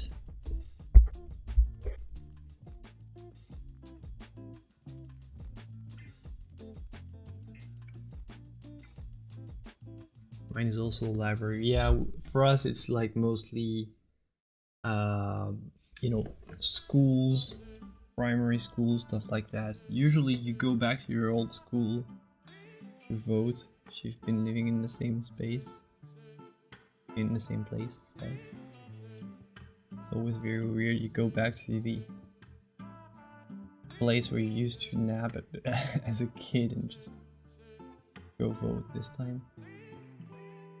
I'm very like personally, I know I always in every election day in France, I try to participate by being one of the, you know, one of the people in the office, the voting area. I don't know how you call it. find it important.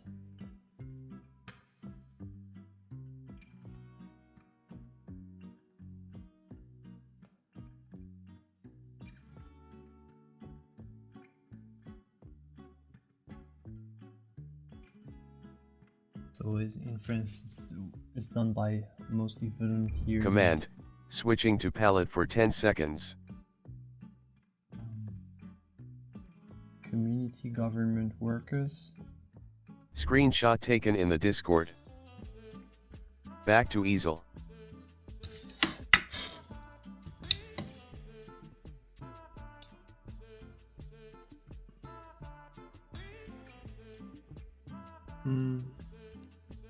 I don't quite get this big brown bar in the original. You tell me what you think this is.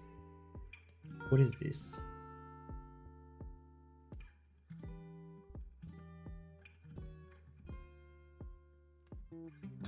Because I clearly don't have it here on mine.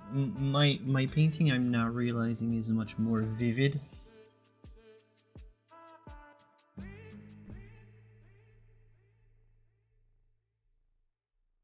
Maybe I'm more in the spirit of the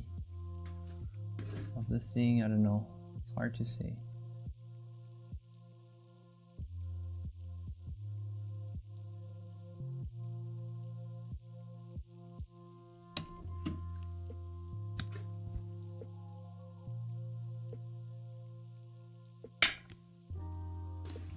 Looks like river mud. Maybe it's the anchor. No, I was talking about the big brown stripe. This big brown horizontal stripe. This here.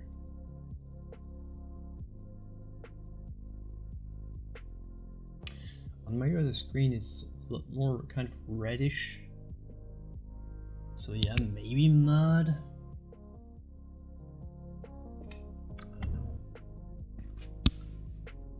Don't know boats well enough.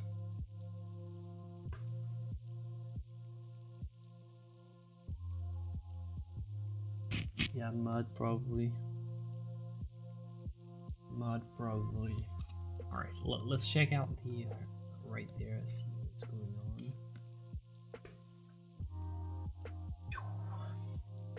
Boy.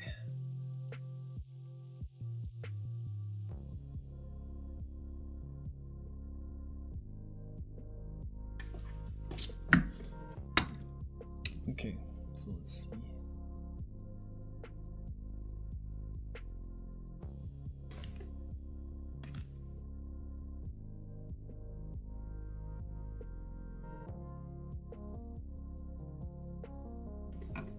Okay, so I thought this was all the riverbank, but it's actually all boats.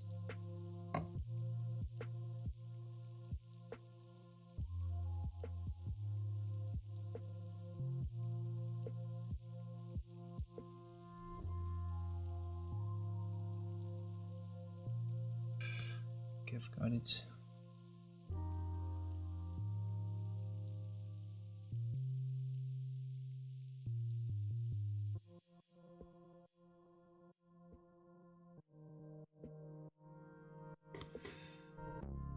Okay.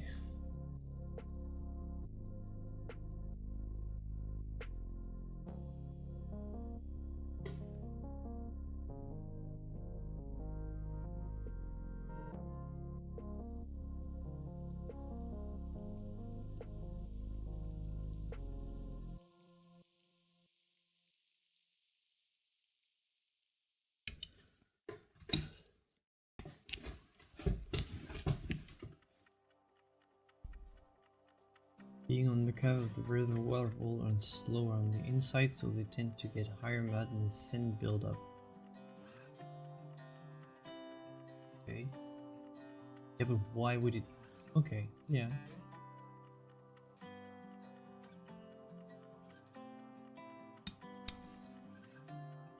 All right. I just don't see it, but what do I know? I'm gonna just try to draw the try to draw the shape as I see it. And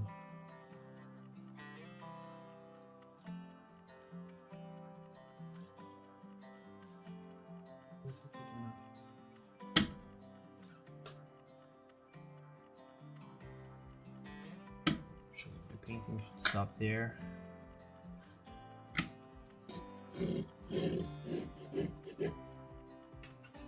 Screenshot taken in the Discord.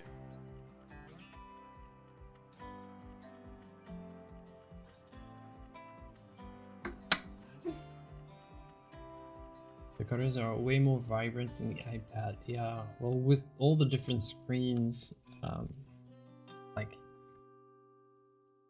first of all, I don't know how accurate the colors were on the website where I got the reference. Then I don't know, like my computer has like sometimes not super accurate as well.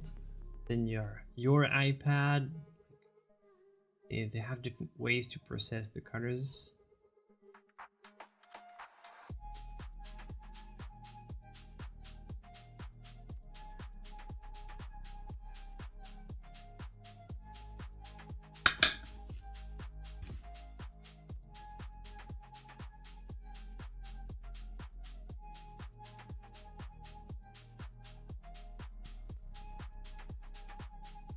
Screenshot taken in the Discord.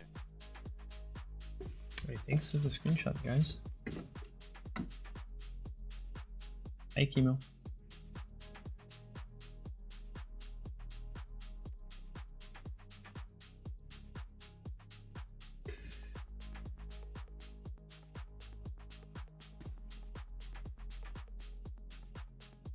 This is a little reddish house here. Yeah.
Oh yeah, the little buckets.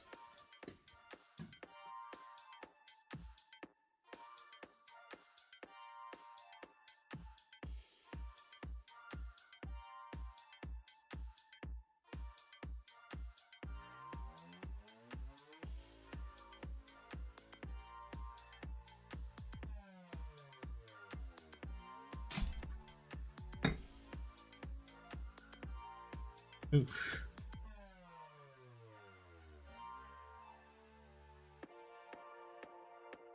The little house is off screen.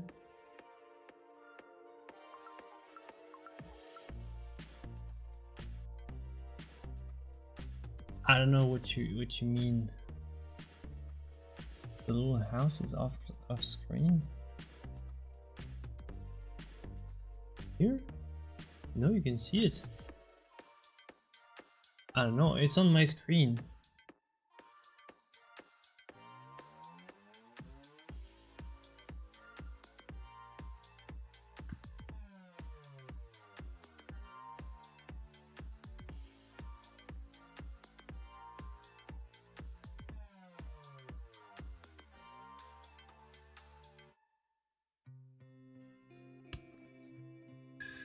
Okay, so this green here is too chromatic, I think. It's too blue.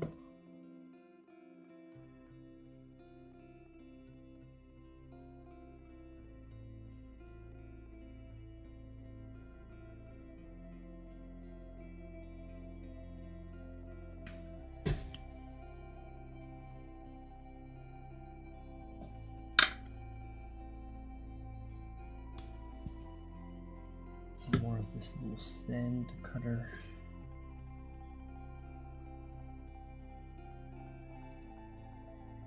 Sometimes, you know how one time I said that if you don't want the cutters to go too dull, you should not touch them too much.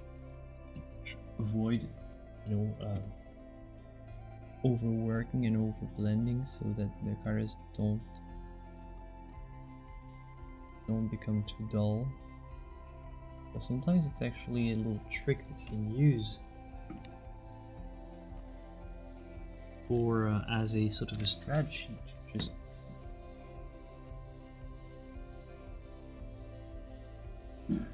just make the colors slightly less chromatic, make the colors slightly less chromatic on purpose by just disturbing the paint layer like so.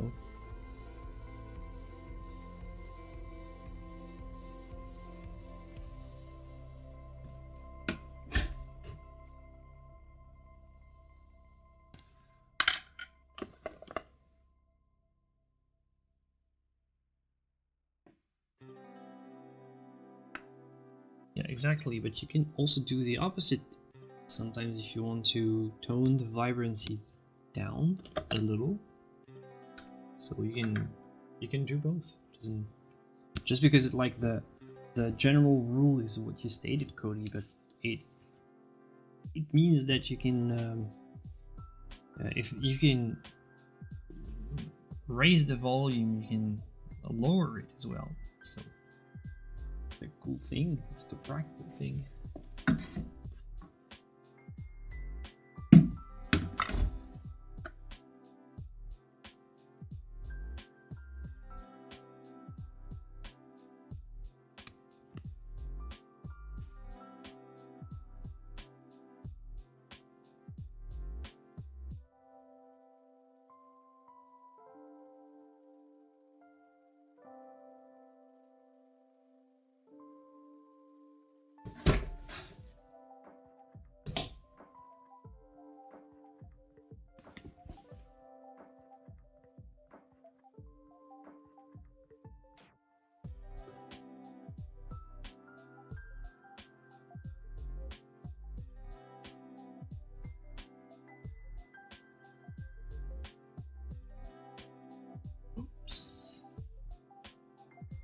I want to create this little purple. Am I the only one who sees purple in the clouds? Maybe I am.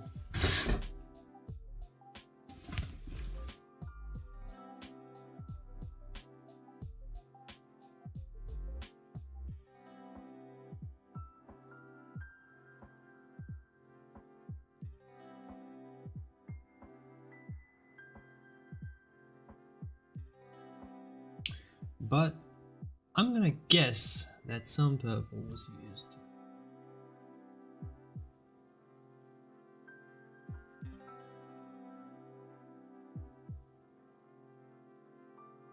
Ah, so you see it too, alright? I'm not the only one.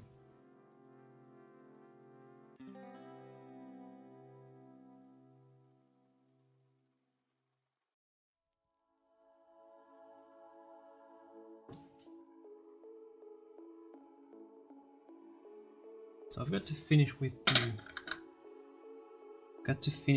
all the ropes. I know, like, technically they're not called ropes. You'll have to excuse me, I'm not an expert.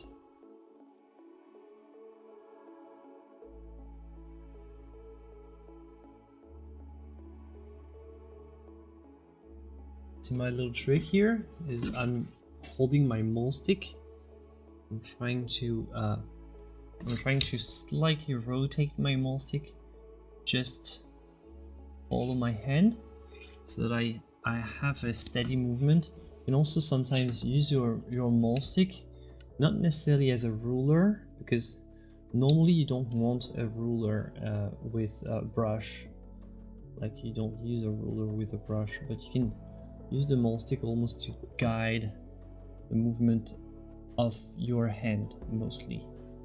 It's like it supports the hand, prevents shaking, and it's generally very useful for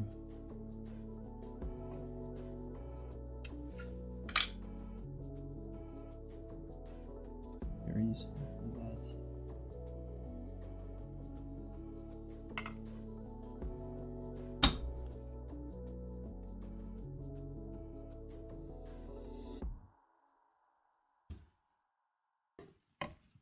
Gosh, I love this painting. It's great. This artist is great. And such a fun time.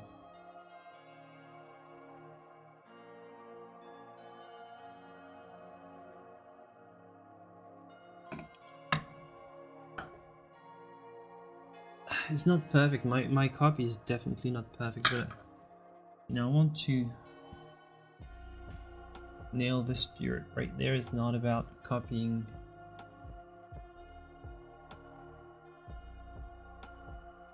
It's not about copying everything perfectly. It's more about getting it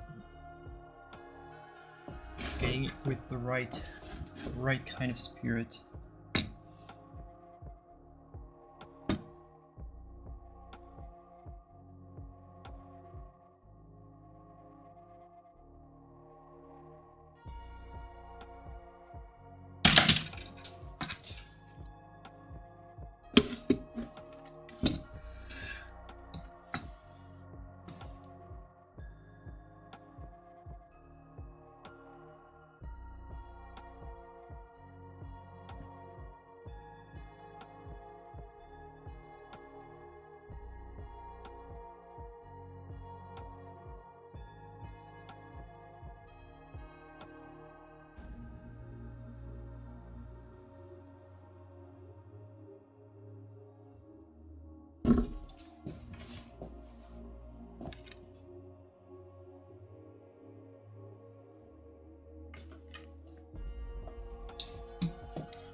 Yeah, watching other people paint is relaxing. Watching people do things that you appreciate in general, I would say.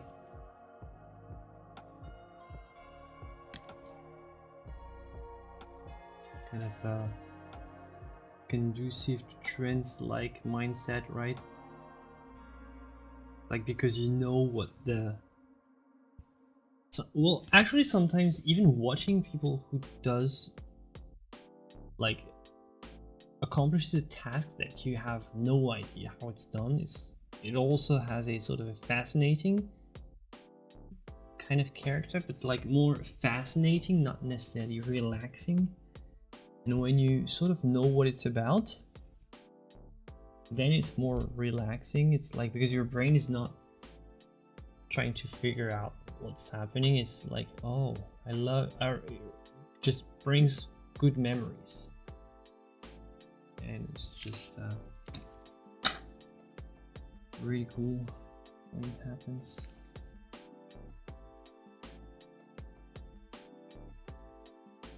I'm sorry, I've got to flatten the sky slightly just because it wasn't right, but hey. Alright, and now the little red flag. I don't have red, but I'm gonna just use this.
kind of forcing my luck with the purple.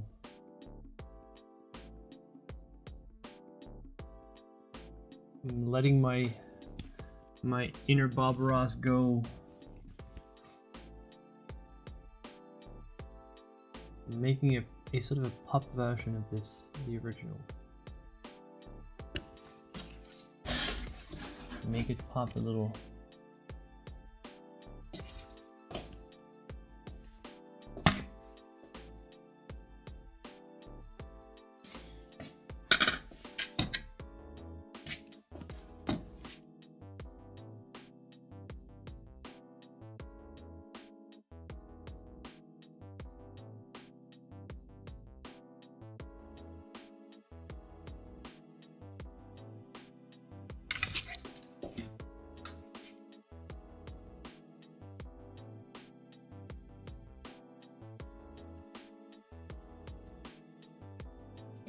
All right.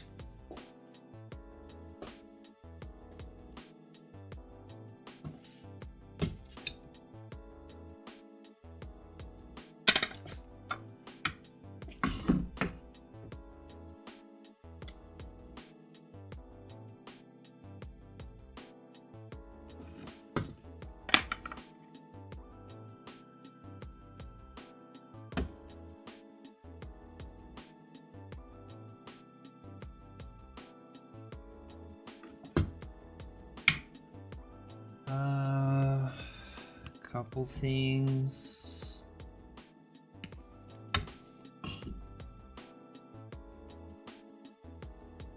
Couple things here and there, and I'll be on my way to the screenshot.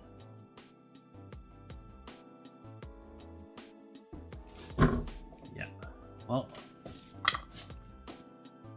you know, there's always stuff to finish. But I think that I'm relatively happy with this one.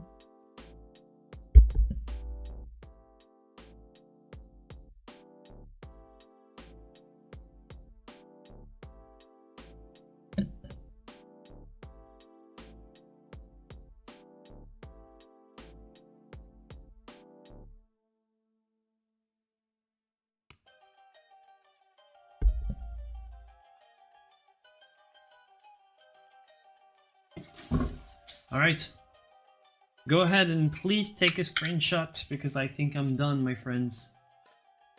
I think I'm done. Well, I'm done for today. There would be other stuff to do, but hey, I'm happy with what I have right now. Happy little clouds. Thank you, Shadowstar. Thank you, Laughing Girl.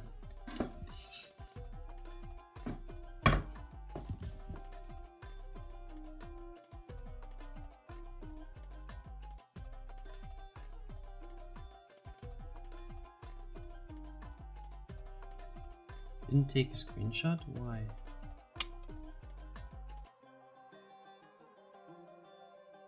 Screenshot taken in the Discord. Okay. It's just super slow. Alright. Finally. Alright, thank you, my friends. This is it for me. I'm signing off. It was a pleasure to paint alongside you.